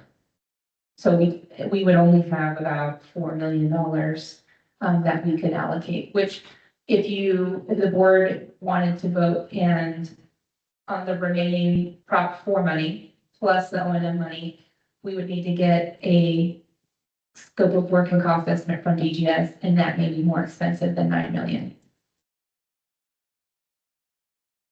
Third, you mentioned the bus turnaround and portion B1. 5B1 and the bus turnaround are all included as phase 2 of the River West Fresno project. Would we be able to take a vote or give direction to split those into 2 projects and use this funding for one of them to get something done with this money so it doesn't go back to the state? So for the settlement agreement, we would need to follow the phasing of the projects.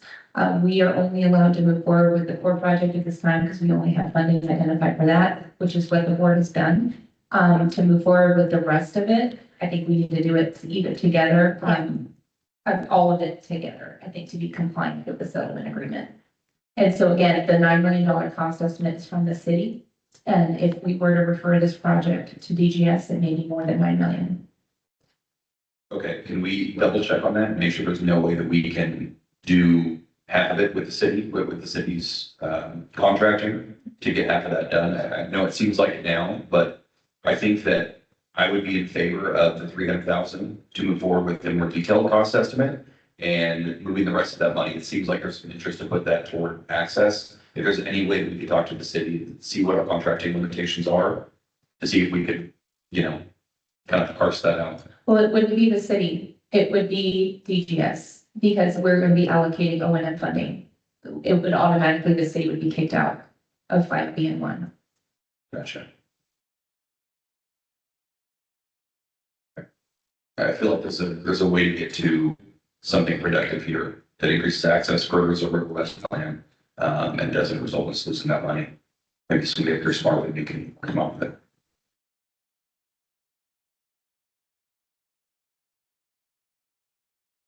Anyone from Sacramento? No. Around that? Oh, Sorry, I don't think we heard.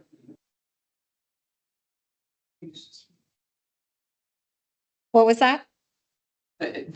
Sorry, I thought I heard asking if anyone from Sacramento could weigh in, and we didn't hear, I didn't hear a question, so maybe. We were wondering if you guys had any additional questions. Oh, okay, no, I think we're okay. Thank you.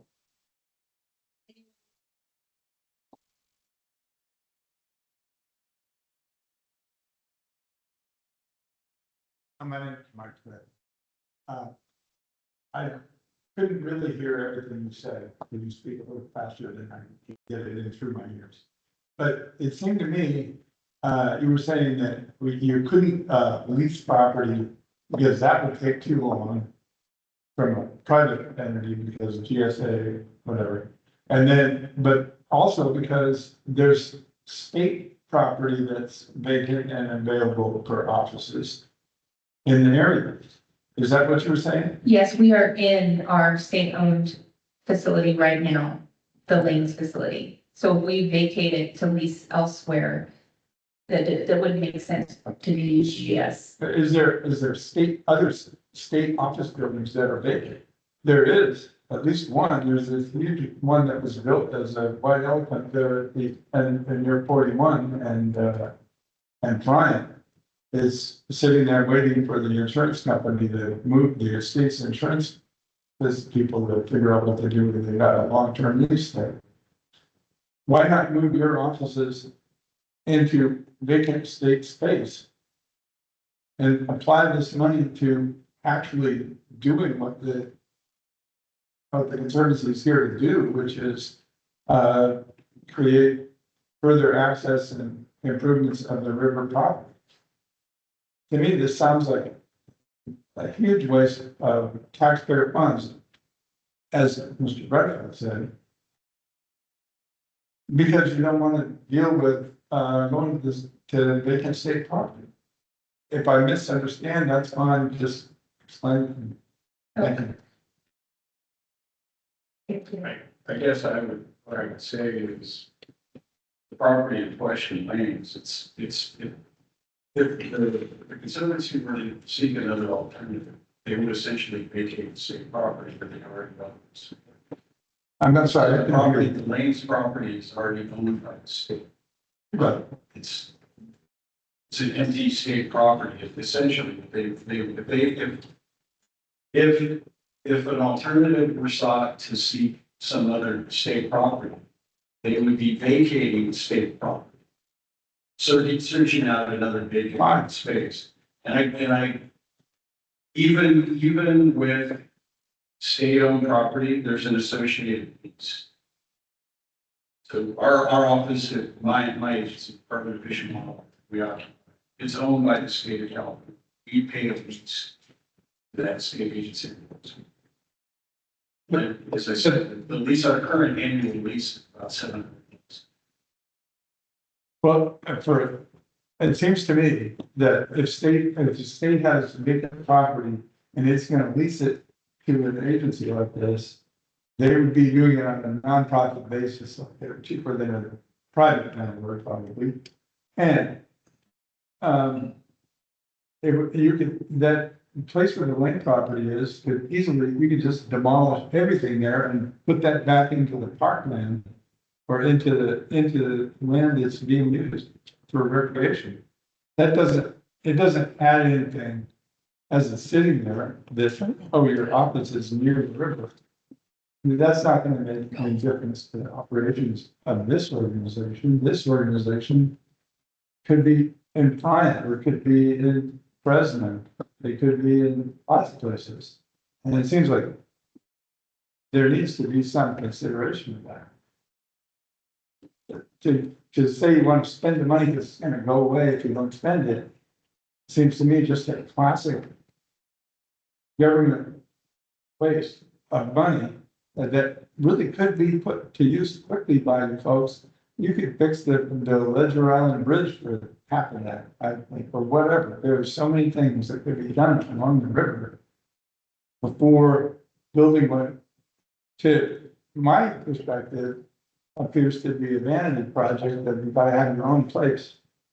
That seems wrong. And so just as a member of the community, a taxpayer, I object to that line of reason. Yeah, I just want to share the gentleman's sentiments, and, you know, as I listen to the discussion, it's like, bureaucratic language, government language in terms of taxpayer money. It's, we gotta spend it, otherwise we lose it. I don't think there's any creative ways we're looking at trying to do this in a different way. We have a building that doesn't work, it's asbestos, and the solution is spend $3.5 million to fix up a 2,500 square foot building. It makes absolutely no fiscal sense, except if you're in government. And I'm not, I mean, I'm a representative, but I don't think like government bureaucrats do. I think about how you can spend money wisely, taxpayer money wisely. This is not a wise use of taxpayer money. This is excessive spending from DGS. And I think there are ways to seek out developers who have property that we could utilize if we wanted to pursue that. But I think everybody's thinking along the lines of state government, which is a waste of money, and which is why they're in the red all the time, and why we have a train to nowhere and all the other nonsense that goes on with state government. And I think this dialogue reflects the same kind of thing, just $3.5 billion instead of $90 billion for a train to nowhere. That's how I feel about it. Someone in Sacramento has their hand. Just wanted to clarify a couple of things. So the authority in the budget was provided by the legislature for operations and maintenance of the state-owned property under the jurisdiction of the Conservancy. So I hear the conversation about, you know, other purposes that it might be nice to use the funding for, but it's appropriated for a specific purpose and it has to be used for that purpose. So there really isn't a lot of option. For example, we can't use this to go and do grants. When you have funding appropriated by the legislature for improvements on state-owned property, it's state law that requires the project to go through DGS. I understand people have heartburn and concerns about DGS, but that is the state process, and it's, I guess, part of what comes with the Conservancy being a state entity. So I understand the frustration. I've been working for the state in the Department of Finance for over 20 years. I absolutely appreciate some of the frustration and heartburn that comes with the way some of the funding is used. But I do want it on the record that the funding was provided and appropriated by the legislature for this purpose.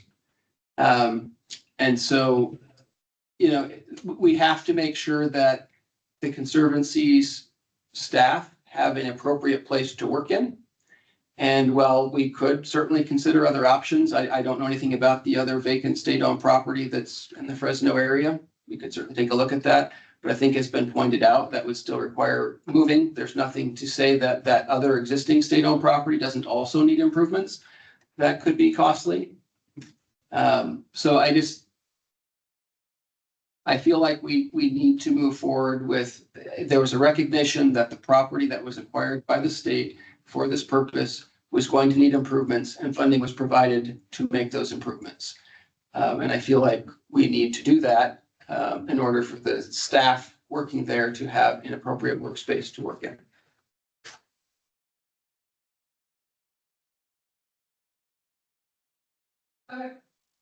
Thank you. My name is Neil Thompson. I share everybody's concerns and frustrations. I totally understand. But I think that if we look in the detail, we can find something here that's usable. I'm just thinking about it back here. There's more to this property and to the $3.5 million than what we're thinking about. There's 180,000 gallon of firewater tank. There's a sidewalk out to Lanes Road. It's about 1/8 of a mile, I think, maybe more than 1/8. And of course, that all has to be handicapped all the way to the front door. And if you've been out there, this is fairly good gradient there, so that means it's a pretty good switchback on a wheelchair access route.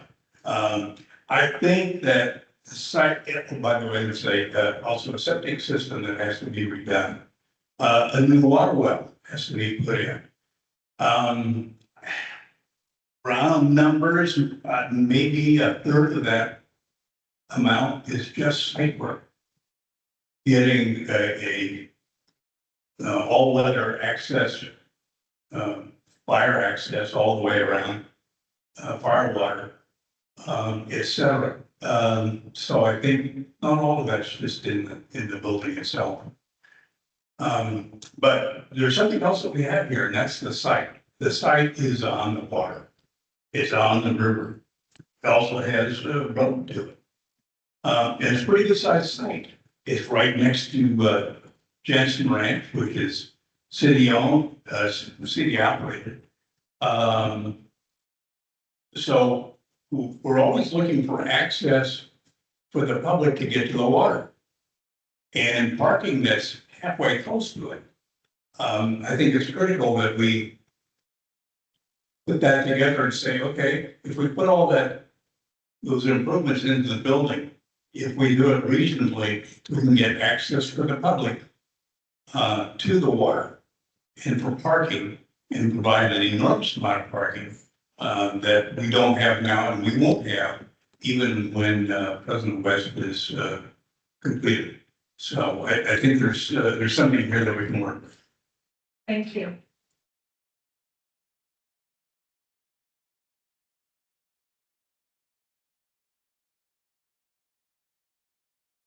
Yeah, it started. Yes. It just started on its own. Fellow board members, I agree with Jerry that when you look at the $3.5 million, it's ridiculous. But as Neil just said, there's a whole lot more than a 2,500 square foot deal here. There's roads, there's sewers, there's water lines that will make this piece of property the center of the conservancy over the next 10, 20 years. It'll be the point where we will meet. It'll be the point where people will come to. And as we go forward and have people on the accessing the property, maintenance, we gotta have a maintenance center. We're gonna have tractors. Our fire work that we've done this year, we're miles behind. There's been no mowing, there's nothing been done below the bluff. We need a place to work out on the river. And I know that it's a lot of money But if I was voting today, I'd vote for.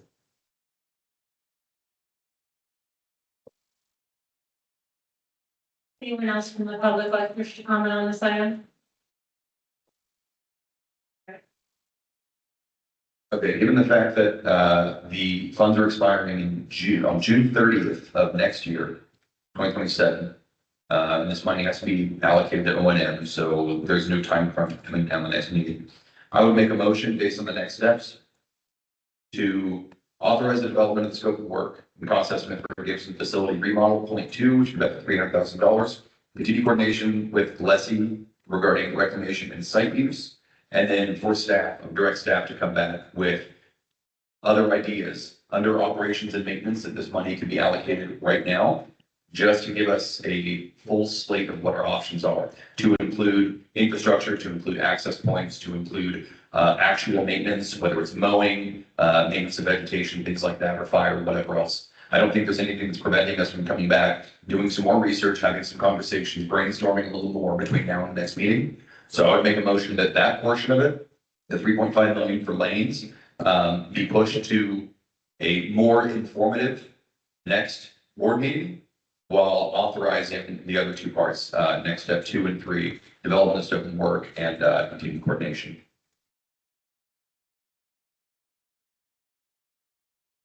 Can I just clarify what the motion includes in terms of Gibson facility? Yes, I would make a motion that we authorize staff to move forward developing the scope of work and the cost estimate for the Gibson facility with an estimated cost of around 300,000, if I remember correctly. Yes. But come back to the next meeting with some more opportunities, some more brainstorming, some more conversations about the use of that expiring 3.5 million O&M fund.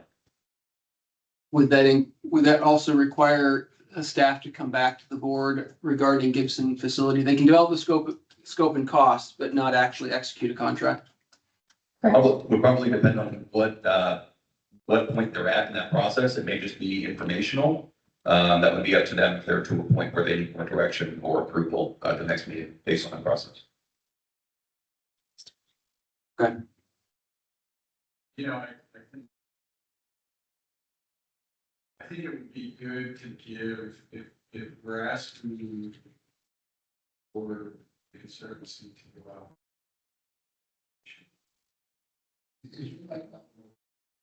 Put more clear guidance on what's needed. You talking about specifically the O&M funds?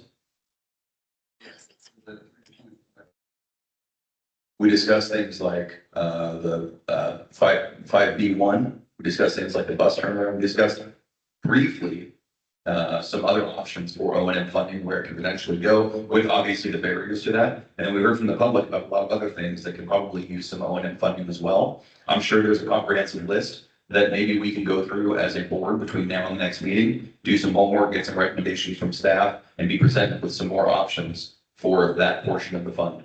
And that's what I want to see. I think that's kind of the sentiment that's been shared by a lot of my colleagues up here, that, hey, instead of dropping that money on this one building, maybe we could use this somewhere else that fits into that O&M category. And I think that's due diligence. It's worth it for us to at least investigate. And maybe it comes back and there's nothing that we unanimously agree on, but I at least want to have all the information before we make that decision and allocate those funds. If I can jump in, so there will be only the 5B1 and bus turnaround alternative. That's the only other project that's eligible for this funding. And Stephen Benson, correct me if I'm wrong, I believe that was written into the Budget Act, that project could also receive this funding. That is the only other project that we can analyze. And we can take that to DGS, the design plans, and we can ask for a quote from DGS on how much it will cost for them to construct it. That says project, that doesn't say operations and maintenance. Operations and maintenance to me would seem like vegetation maintenance would fit into that. Is that incorrect? No, you're correct, but we do not have enough vegetation maintenance to extend that amount of money. And we've already encumbered. And we already have contracts Yeah. in place using this money to do vegetation maintenance. Yes. There are no other projects other than the River West Fresno 5B1 and bus turnaround that can use this amount of money. No, Yeah, we- operations and maintenance of roads, operations. We already have that money planned for. In the agenda item, we already have projects that we're drafting, bidding and awarding That will use approximately $2 million, and those are the only other projects that we've planned for that we can use money for. Then in my assessment, what would happen with this motion is we'd come back next month and then the board would think about it some more and then make a vote on the 3.5 million. Okay. But we would give direction today, per the motion to authorize you to move forward with the Gibson facility stuff, right away, not put a pause on that. That's the motion.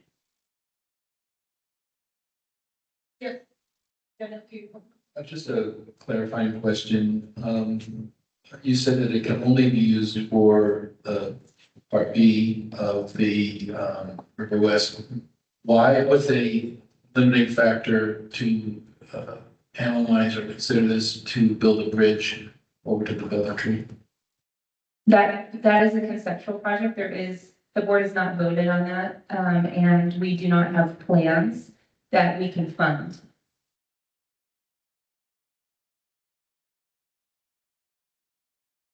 On your motion, are you committing the 3.5, or you saying? Come back. No, to clarify, I'm authorizing the scope of work and cost estimate pursued by staff for the Gibson facility. That's at 300,000 to go out and get the work done on that. Continue coordinating with the lessee, but for next steps, number one, it says approve the 3.5 million, pushing that until the next meeting, the board meeting, for us to, again, do some homework, think about it, chew on it, whatever else. We all come back and vote yes or no, that'll be something determined next meeting, but I'm willing not to put the pause on the entire next steps portion here and let them go get the Gibson facility work done while we're still chewing on the 3.5. That's the So motion. it's not committing the 3.5, it's committing the 300. No, It's, for the staff to move forward with getting a scope of work and cost estimate for Gibson. but And- not begin. And not, no, we would come back to you guys saying, this is roughly how much it would cost. This is our scope of work. Yeah.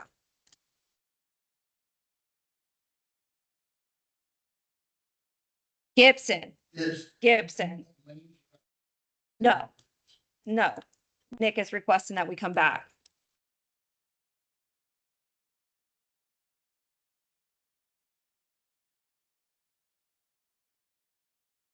But I will just add in that I'm okay with the idea of getting some more information prepared in regards to eligible uses for the funding and revisiting the conversation at the next board meeting. But I do want to make it sure it's clear to everybody that ideas like building a bridge are not going to be eligible uses for this funding. That would be a state capital outlay project. It would not be operations and maintenance of existing state-owned facilities. So I will have to revisit the actual language that's in the Budget Act item. I don't have that in front of me right now, but I know it's fairly general in terms of the term operations and maintenance for state-owned facilities. So it's not super limiting in that, but that in and of itself is somewhat limiting because it does need to be state-owned facilities and it needs to be operations and maintenance costs. It sounds, and Carrie could probably go into more detail on this, but many of the other needs, as was just discussed, road repairs, vegetation management, those types of things, it sounds like they already have planned into the allocated uses of this funding. And so I think the universe of other options will be limited, but I think it is fair to request and get further discussion in terms of what those limited options might be.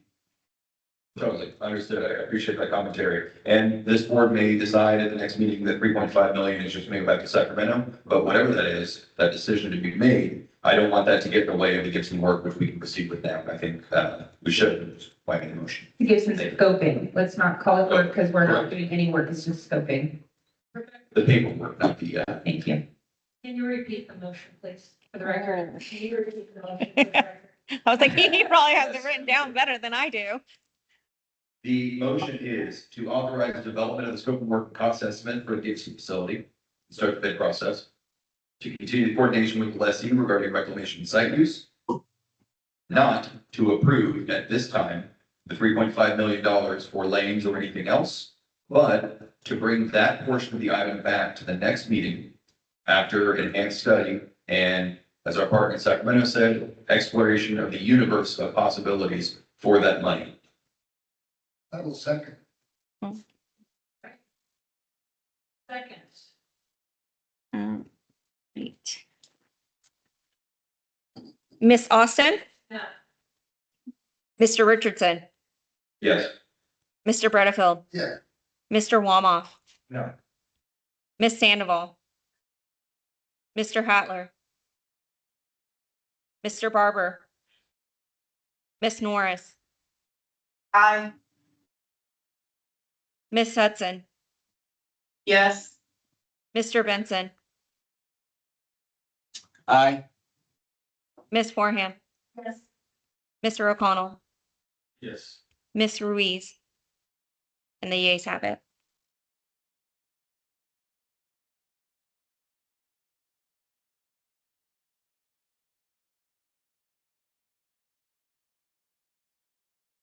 It is recommended that the San Joaquin River Conservancy Governing Board approve a license agreement with John Hoffman for stewardship activities and educational programs. License agreements may be issued by the San Joaquin River Conservancy Governing Board to an appropriate group, organization, business, agency, or individual to allow their agents and participants to enter units, including those that are otherwise closed to the public, to conduct activities and programs for educational, recreational, tribal, resource management, and similar beneficial public service purposes. John Hoffman has requested a non-exclusive revocable license agreement to enter conservancy-owned properties to conduct stewardship activities and educational programs. The new agreement, if approved by the Conservancy Governing Board, would commence upon signature and be in effect for 3 years. Conservancy staff have prepared a proposed license agreement for the Conservancy Governing Board's consideration, and it is included as a document. Prior to issuance, the Conservancy's legal counsel will review the proposed license agreement and make any necessary modifications or revisions.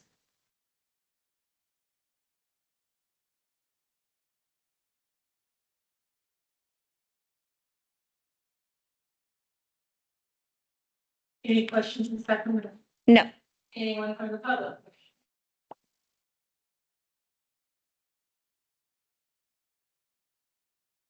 Good morning, everybody. Sarah Kartz, Assistant Director of the San Joaquin River Parkway and Conservation Trust. And first, I just want to make a complimentary comment. I've had the opportunity to work with John Halpin as a volunteer with our organization for a number of years. And he was a valuable asset and, conducted wonderful education programs. I did have one question, being that John is an individual and not representing an organization. And that is if he would be required to meet the same insurance requirement and indemnification as a nonprofit or other agency. So that's just a question to pose for you all. Thanks. He is, and he has. In the state required the same. Yeah. I have a question, I'm very familiar with Mr. Halpin. I mean, is there any particular reason why you selected Mr. Halpin as opposed to someone else? Or We didn't make any selection. He requested. Okay, so, you're not, well, but you are recommending the. Yeah. And, can you give us more information about why you specifically recommended Mr. Halpin? Oh, well, John, we've known Mr. Halpin through his volunteer activities and work on the parkway. He's been one of the Conservancy's volunteers for over a year now. And he hasn't led any nature walks or any specific educational programs for the Conservancy, but he would like to. And he has sent over his curriculum for the program that he plans to deliver to youth, and it's consistent with curriculum that's being delivered now in schools, and we're supportive of having that opportunity for educational experience on the parkway and the Conservancy properties. One of the reasons why we are recommending a license agreement for use at lanes is that there is no publicly accessible bathroom, and so he will need permission to enter the building with participants for bathroom use if he's guiding a group. And so we would like to give him that opportunity. And then for Wildwood, he's planning to do some stewardship activities, which is not consistent with general public use on the property. And we want to make sure that he's covered for his work or any work that he has with volunteers. And you said he submitted curriculum. That's not in our report to that. No, it's not.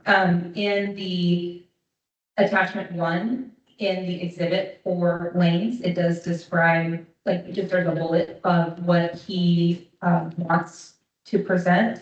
But it doesn't go into detail of the curriculum. Mr. Halpern would be working with young people, all kinds of folks. I mentioned. It would be like, how we would advertise like any volunteer opportunity on our conservancy's event calendar, and then you would sign up to attend. But we're entering into some kind of exclusive agreement. It's non-exclusive. Just a license agreement.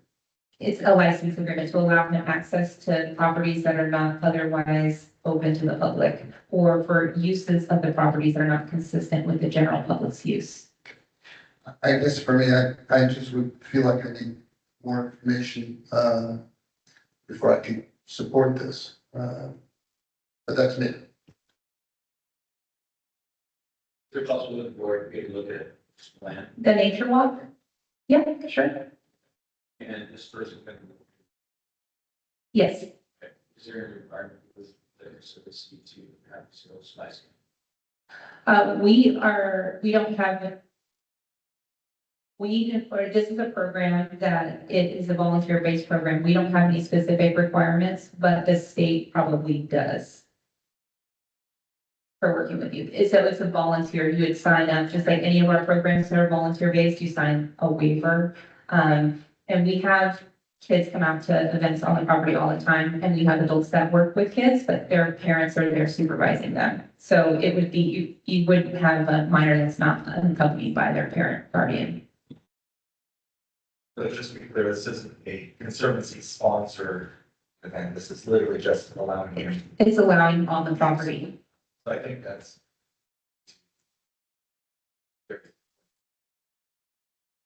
Services sponsor event, sponsored curriculum, they're still allowing some use. Yeah, but the other thing, Jordan, is that there is a sponsorship in the sense that it's a license agreement with the conservancy. So there's an approval through the conservancy of an agreement. And I don't know, I just feel like we need to have more information. There are the background checks on people. You say there's always going to be adults. Do you know there's always going to be adults? I don't know that there's always going to be adults. And I just feel like I need more information about the world we live in. So we have other license agreements for stewardship activities that involve volunteerism and youth participate. Are you also recommending that we have all of our other license agreement holders background checked or their programs? I'd have to talk to you further about it to get more information Okay. and to educate myself more about it. I couldn't say yes, couldn't say no, because I just would need to know more information about it. Maybe perfectly fine, but as I'm just sitting here with this, and I'm new to the conservancy. I've been here, as long as others, but I just am sensitive to making sure that every T is crossed, every I is dotted, and background checks are done, and we're making sure we're always protecting the public.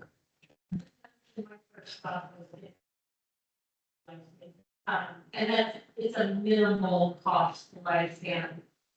I had to live scan for my service. But I think just for peace of mind of the mother and mother, Okay, well, you can ask me any questions you want. I did the live scan when I started working for the Conservation Trust.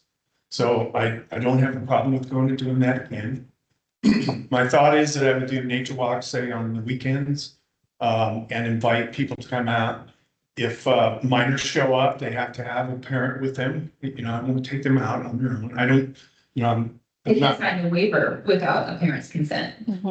Right. Well, if there's concern about my background. And it's not a personal issue? No, I understand that. I understand that. I worked for the government for nearly 40 years, and I had a security clearance the whole time I was there. So my background check is pretty clean. And that's, she said, not personal. Oh, yeah, no, I just want to make sure that we're doing the things and our due diligence, as a governmental agency, and because there are bad folks out there who try to game the system, to get access to kids, and, we just want to make sure that we do what we should do in terms of protecting the public. The same way every time. Every time, consistently. That's all. It has nothing personal to do with it. I got it, dotting the Ts and crossing my Is. Exactly.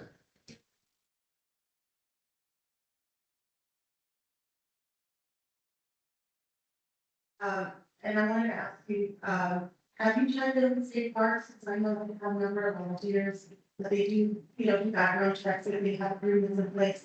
Have you checked in with them? Because I know that you've been doing great at trying to make sure that everything's consistent and, that we're following the state rules. So just wanted to recommend that. And again, it's something personal, but maybe perhaps look into the state parks house. And see that if there's any improvements that can be made. No, certainly, and I mean, this conversation brought, we have other license agreements that have stewardship activities that where youth participate. So if this is something that we need to change to our format of our agreement for all of our licensees, then maybe that's something we do look at, and that they're all background checks. So I can coordinate with state parks, and then we can evaluate all the other agreements that we have where youth are involved and see if that's something that we need to add into our template language. So. Mhm. I would like to add that just for the future to include, curriculum in the backup, just so we can see exactly what they're planning on teaching or those types of things. But we kind of got a taste of it earlier. I wrote a nature law called The Role of Cycles in Nature. So it teaches people how nature works. It used to recycle everything at nearly 100%. And that's basically what I do. And then I've learned so much working for the Park We Trust about the native plants and everything along the river. And every time I go out there, I learn something new, and I just try and relay that so people understand what the river's about. And I appreciate it. I don't think it has anything to do with that necessarily. It's more, on us when we're approving licenses, what are we necessarily approving? So I would agree with Gary on this, that it would be nice to have a little more information on the backup. And I appreciate what you do, and I'm sure it's, you're doing fine work. We just need to make sure we're doing our job. No problem. I'm with you 100%. Thank you. Thank you. So can we hold off on this? Is that a motion? Yeah. Yes, that's my motion. Thank you, Greg.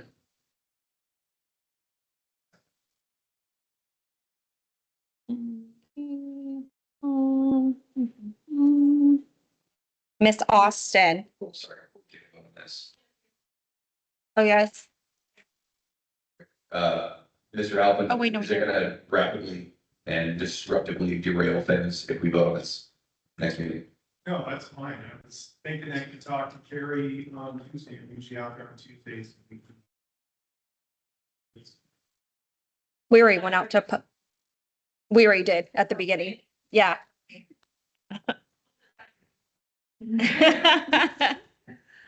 All right. Okay. Miss Austin. Yeah. Mr. Richardson. Yes. Mr. Bredefeld. Yes. Mr. Walmoff. Yeah.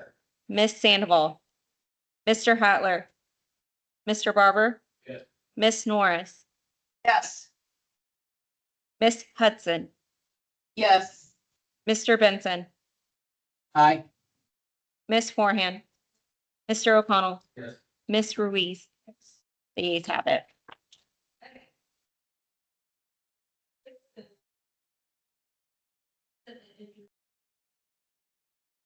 This is an action item, and it is recommended that the San Joaquin River Conservancy Governing Board approve the Conservancy's employee incident and injury prevention plan and authorize the Conservancy's chief executive officer to update the plan annually or as needed to remain in compliance with state requirements.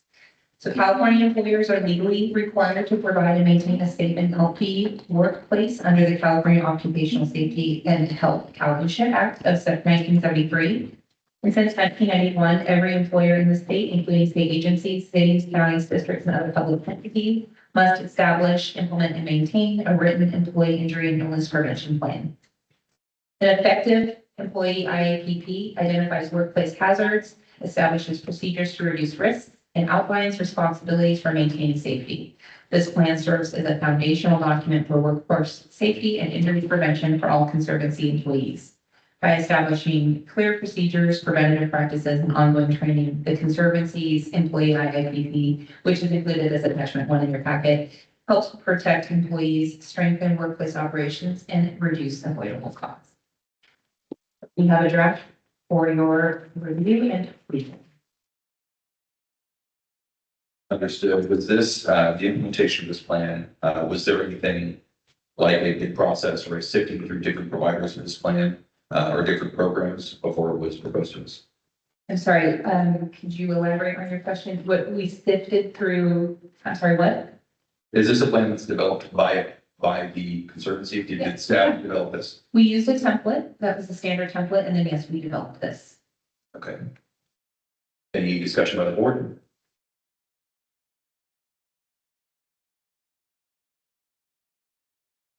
Okay, we have a motion to approve. Do we have a second? Okay, we have a second as well. Let's go to the public for any public comment on this. Any comment from the public or anybody in Sacramento? Oh, wait, let me check that. No. All right, item F6, we have a motion and a second for approval. Would you call a roll call vote? Okay. Mr. Richardson, Yes. Mr. Walmoff, Yes. Miss Sandoval, Mr. Hotler, Mr. Barber,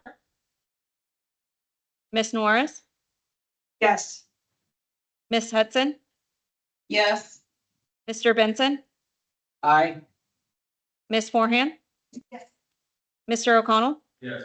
Miss Ruiz, and Mr. Butterfield. Yeah. And the ayes have it.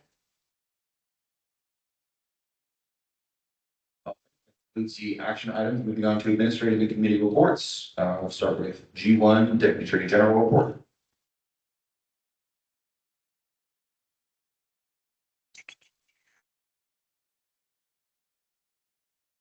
Jackie, are you allowed to unmute your mic?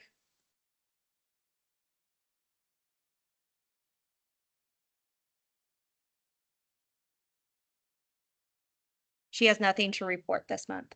Nothing for the dagger. Moving on to Golf 2, Executive Officer report. Well, hey everyone, happy April Fool's Day. It is also our first day of our Conservancy Public Access and Use Regulations being effective. So I want to just commend this board and everyone who worked on it for finally getting them together. Everybody's so excited. So today is their first day that they're effective. So congratulations, everyone. Also, I just wanted to give a heads up, there's a couple events we're having this month. So on April 18th, Sierra RCD and the Conservancy are having another workday at Lanes. We're going to be doing some more fire hardening activities around the property to keep us fire safe. I don't know if you've been following us on social media, but we have been having work days at the property and we'll have another one on the 18th. So please join us if you can. It is going to be from 8 till 12 and Tanner is our fearless leader who's been helping us get fire wise or just harden the areas around the house to protect us from fire. If you want to come and join us, we have all that information. And then we are planning to have a volunteer appreciation lunch on April 25th. April is Volunteer Appreciation Month. And so we would like to appreciate all of our volunteers. So if you can join us, or if you'd like to contribute to the luncheon, since we're a state agency and cannot buy food, we would love for you to help support us and our volunteers in that way. And join us on April 25th. More details to come. I also would like to let everyone know that we are about halfway through the strategic planning process. And we do intend to release a draft to the public later this month for their review and comment. So if you have not had a chance to talk with me or provide comments as the board on what your priorities are or what you'd like to see the Conservancy work towards in the next couple of years, please do so sooner than later. because we're gonna release that draft to the public later this month. We would also, we're super excited to announce that we'll be bringing on a new staff person to help with the Conservancy's environmental compliance and workload. That person is going to be hopefully on board mid-April. And so we're really excited to move forward with hiring and increasing capacity in the Conservancy. And then also, okay, so last and least, it's some sad news. Our Prop 1 project that we had identified, removing the broken bridge elements from the river, we did run into a snag. So there's another project happening, a planning process at the same time. The counties, Madera and Fresno, are working on a new alignment of that highway, crossing the river. And in their coordination with National Marine Fisheries Service, they have identified that removing those bridge elements would cause significant harm to the fisheries. There's been riffles that have established because of those bridge piers being left in the water, and they have made comments that removing them would cause significant deleterious effects to the spawning habitat in that area. So that makes our project of removing the bridge elements not as competitive. And even though it's our Prop 1 funding, that makes it a less desirable project. So that may not be considered for funding for Prop 1.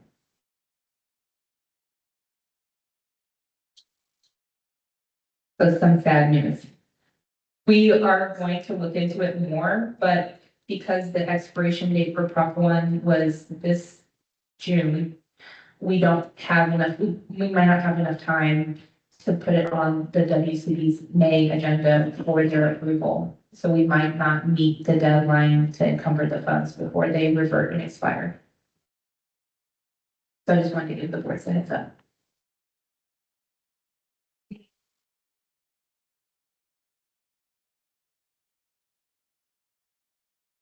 Thank you very much. Okay, next we board members reports and comments. Yes. So I would just like to say that I have the honor to represent the Conservancy for Hispanos Organized for Political Equality, also known as HOPE. And I was able to inform them more about the work we're doing here with the Conservancy and also in my role with the State Water Board. And so Carrie, I kind of wanted to recommend, now that we have a social media team, a lot of the participants expressed, I don't want to say concerns, but they expressed that going into these properties, sometimes they feel like, so for example, we're going to Quiqui Ranch, that they feel like, oh, like, can I actually come in here and explore the area? So I just kind of wanted to recommend if the social media team can do videos of giving like the tours of each property and, just include information. I know member Chavez was mentioning in previous board meetings about even posting the time. And I know that that's accessible online, but just for social media purposes to have that out there. And yeah, just to make people, I guess, have that opportunity to expose them to that area through social media and encourage them to go visit these properties. Because I understand what it feels like to come into a property and be like, can I actually be here? Like, to what extent can I go through this property? Like, am I gonna get in trouble? Like, what's the parking situation? So I would appreciate that if our social media can take care of that. What a great comment. And that is exactly what the girls are going to be doing during summer break or spring break, which is right now. So they are planning on doing like trail tours on the properties. Okay, perfect.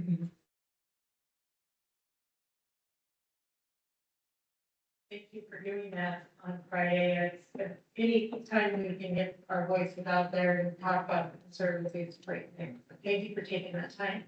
Yes, thank you, Stephanie. Any other comments?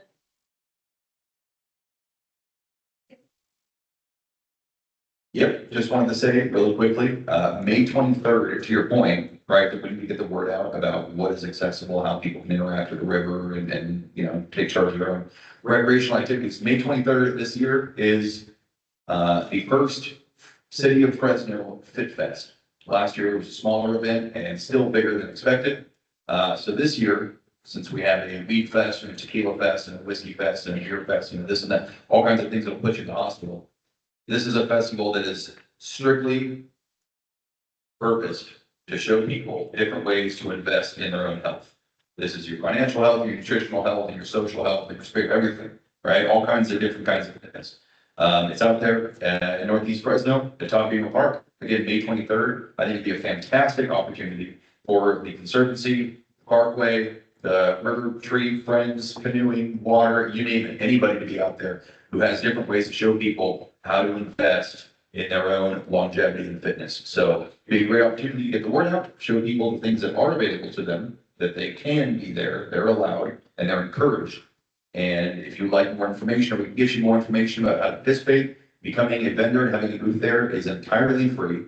There's no cost, and it's just a way to meet people. So again, May 23rd, we put it together, and we'd love to have any entity who's concerned with people being healthy and active out there. Thanks.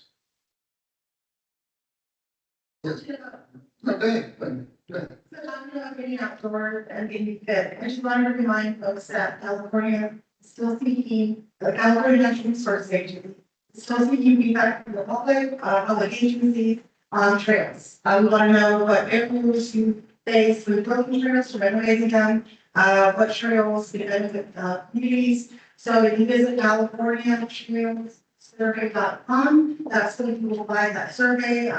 The question doesn't take long. We really want to hear from everybody. To the point where we extended the deadline date for the survey. So the survey will be closing at the end of April. So the number, and this data that's been collected, shared with all of the departments, conservancies, and missions to the National Resources Agency. That way it make important decisions when providing the public with regarding. Yeah, I wanted to notify our board that the board of supervisors is bringing forward on Tuesday a human composting ordinance, actually banning it in the county. Who knew it was a thing until we found out it's a thing. And I want to thank the board members who did a press conference expressing the concerns that this was done at the site that it was, without really informing the public. The Pack family didn't know about it. The Native American community didn't know about it. The Conservancy didn't know about it, and the public didn't know about it. And so there really wasn't any transparency. I understand the trust the executive director loves to lecture this board about transparency, but there was no transparency. So my hope is that the trust works with the Conservancy much better in the future. That the arrogance that was displayed when we became aware of this human composting and the refusal to close the site and the other issues associated with that comes to an end. I hope that the executive director works with our executive director much more collaboratively in the future. We share the same mission to enhance the parkway, to create greater access for the river. And we all should be working together rather than claiming turf and battles that should not be going on. So that unfortunate incident, hopefully it gets behind us. It's very unfortunate that people were hurt by it. The Peck family was hurt by it. Native American community was hurt by it. And that shouldn't have happened. So I hope it's a learning situation, and I hope there's greater collaboration in the future, so we don't have that kind of unfortunate situation arrive in the future. That's it.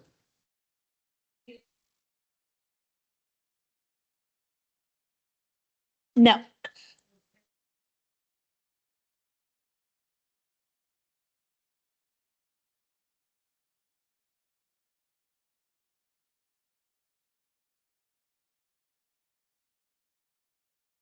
Hopefully Kelly's online, but she has a report on behalf of the Sierra Resource Conservation District. Let me check. Give me 1 second.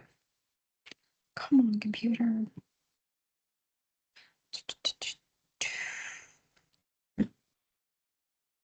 She on here? Oh, yeah. Let me.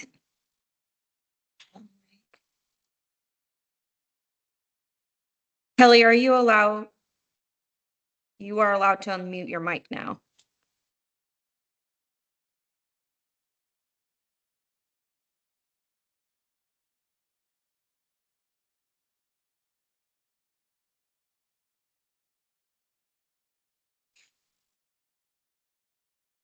It will not allow her to unmute.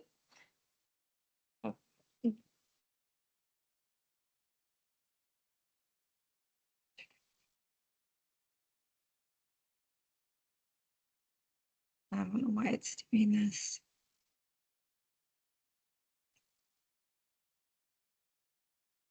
Kelly, do you want to send us an email and we can send it to the board? Ooh.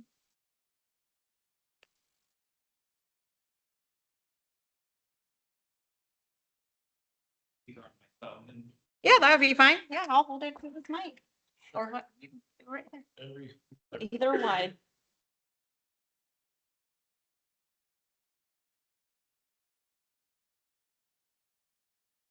Kelly, I've got you here with the board. They can hear you fully.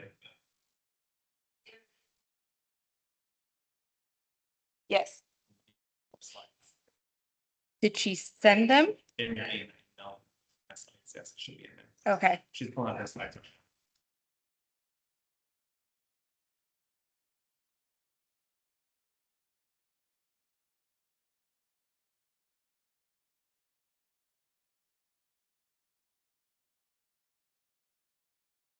Alrighty. Oh, they are.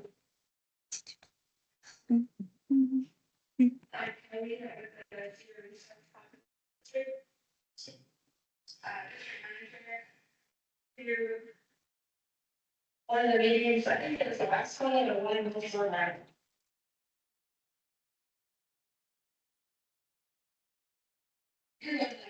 Okay.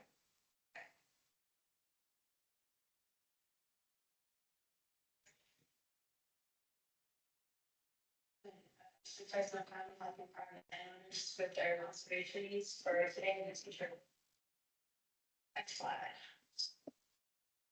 This is our district boundaries here, Eastern Fresno County, about half of the land acreage of all Fresno County.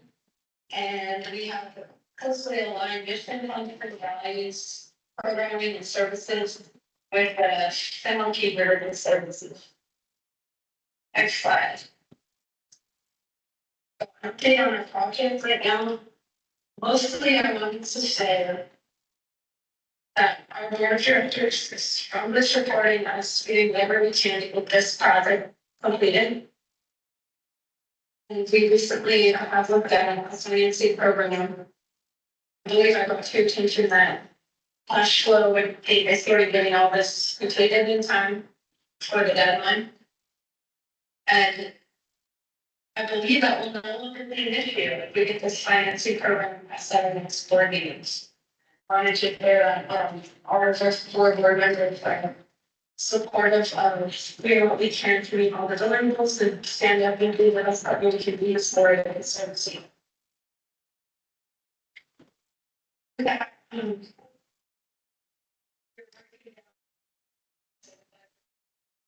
the funding. We have our bonus for the health projects that we discussed with the last meeting. We have some work crews for fire scale reduction, veg management. We're looking at some equipment purchases that will support the conservancy for ongoing maintenance and restoration work. We're going to put in those surveys that we've discussed. We're going to really specialists right now to help bring those management recommendations to the next level.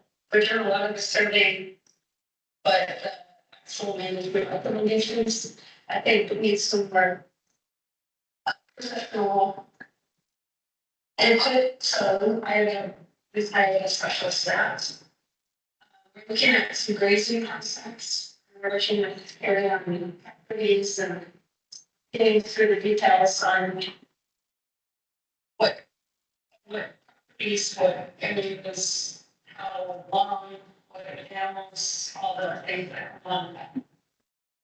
And then we created a straight food project, including seeds, creating them, looking at it. So we wanted to talk a little bit about the next year project. So if you could go to the next slide. What? Oh, we go. you said it had on that side. Keep going. Yeah, okay. Oh.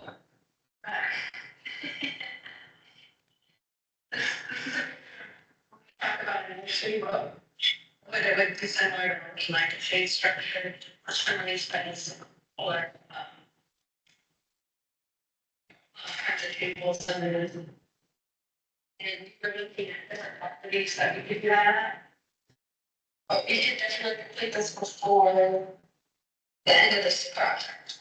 And this would take a lot of money for long-term restoration, that is purchasing all the things we could collect and plant and grow them ourselves.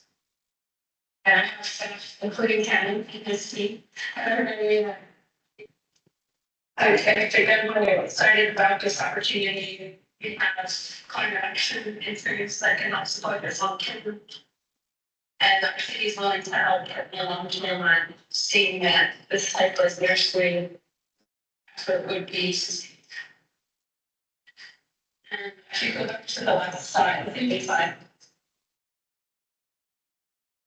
This is the location we're looking at for this project. We're so quickly in River West, River Cruise, Atlantis, Janko, Vidal, quickly Sandy.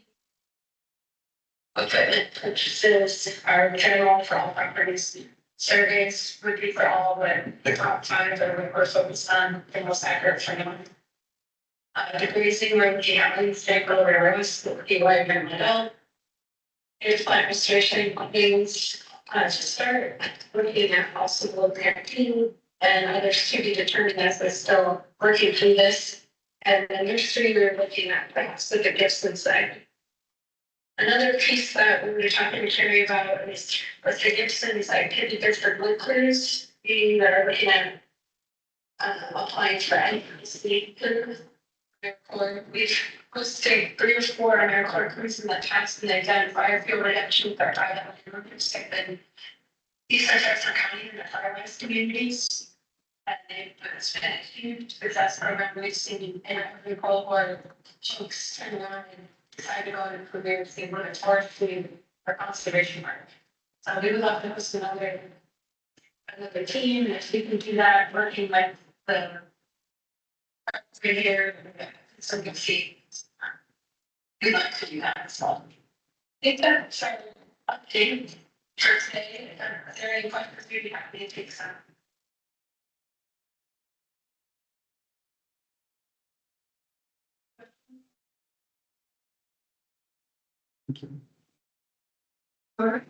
Very quickly, maybe Tara, can you tell the board how much it costs to purchase plants? Sure. So, we're down there. So we just purchased plants for the Lane's office as we're redoing the landscaping there. That picture was taken from Sequoia Birdland Trust Nursery down in Three Rivers. I bought probably 20 to 25 plants and it was almost $500 for those plants. And we have a small greenhouse currently at the Conservancy's property at Lane's. And it's run by our College Corps Fellows from Fresno State, as well as our California Climate Action Corps Fellows. And we grow several thousand plants each year through that greenhouse. That's at no cost. It started with a $500 grant that we got from a local Lions Club. And so we hope to see that this nursery be a continuation of those efforts, not only as a workforce development program, but also engaging in a better restoration mechanism as well, because a lot of the plants that we do buy are not sourced from local seed from the Conservancy. And our goal is to source local seed from plants already on Conservancy property and grow those ourselves to increase our local seed supply and resiliency of the native plants that we're planting.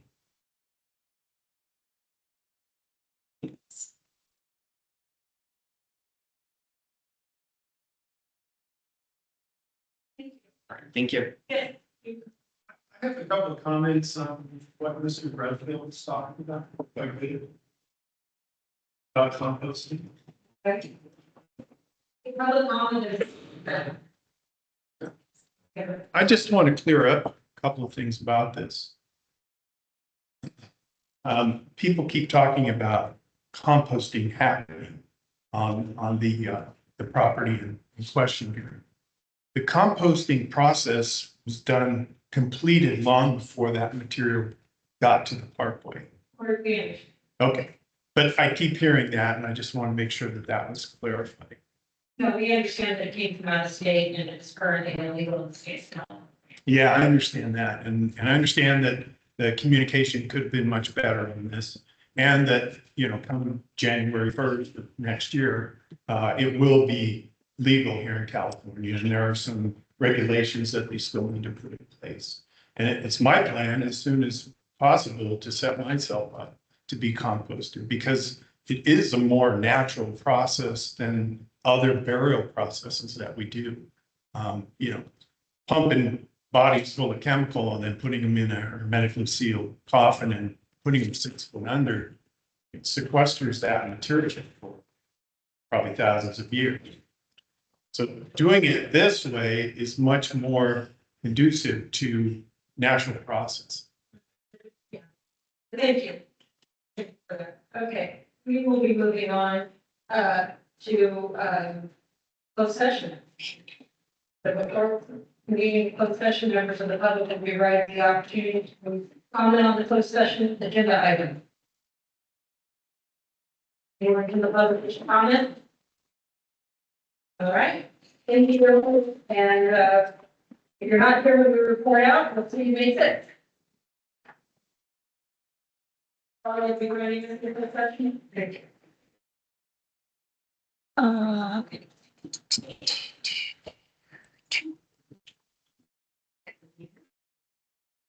Close session.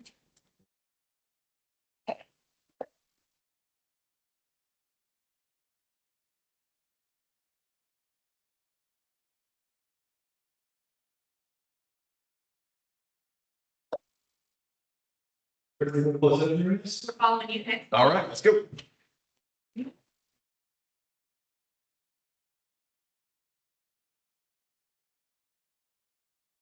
Does anyone else need to go to the facilities before we move to closed session?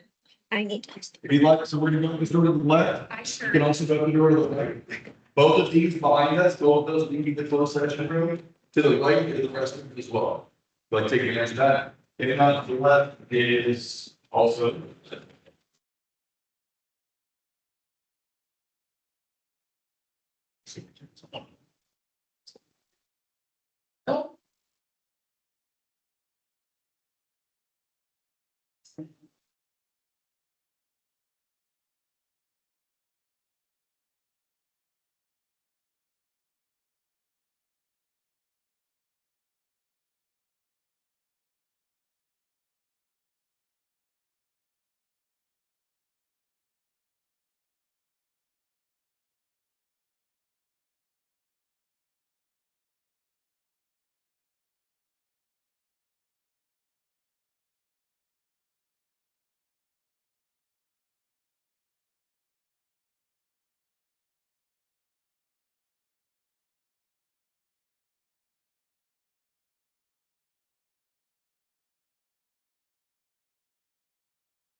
They're good.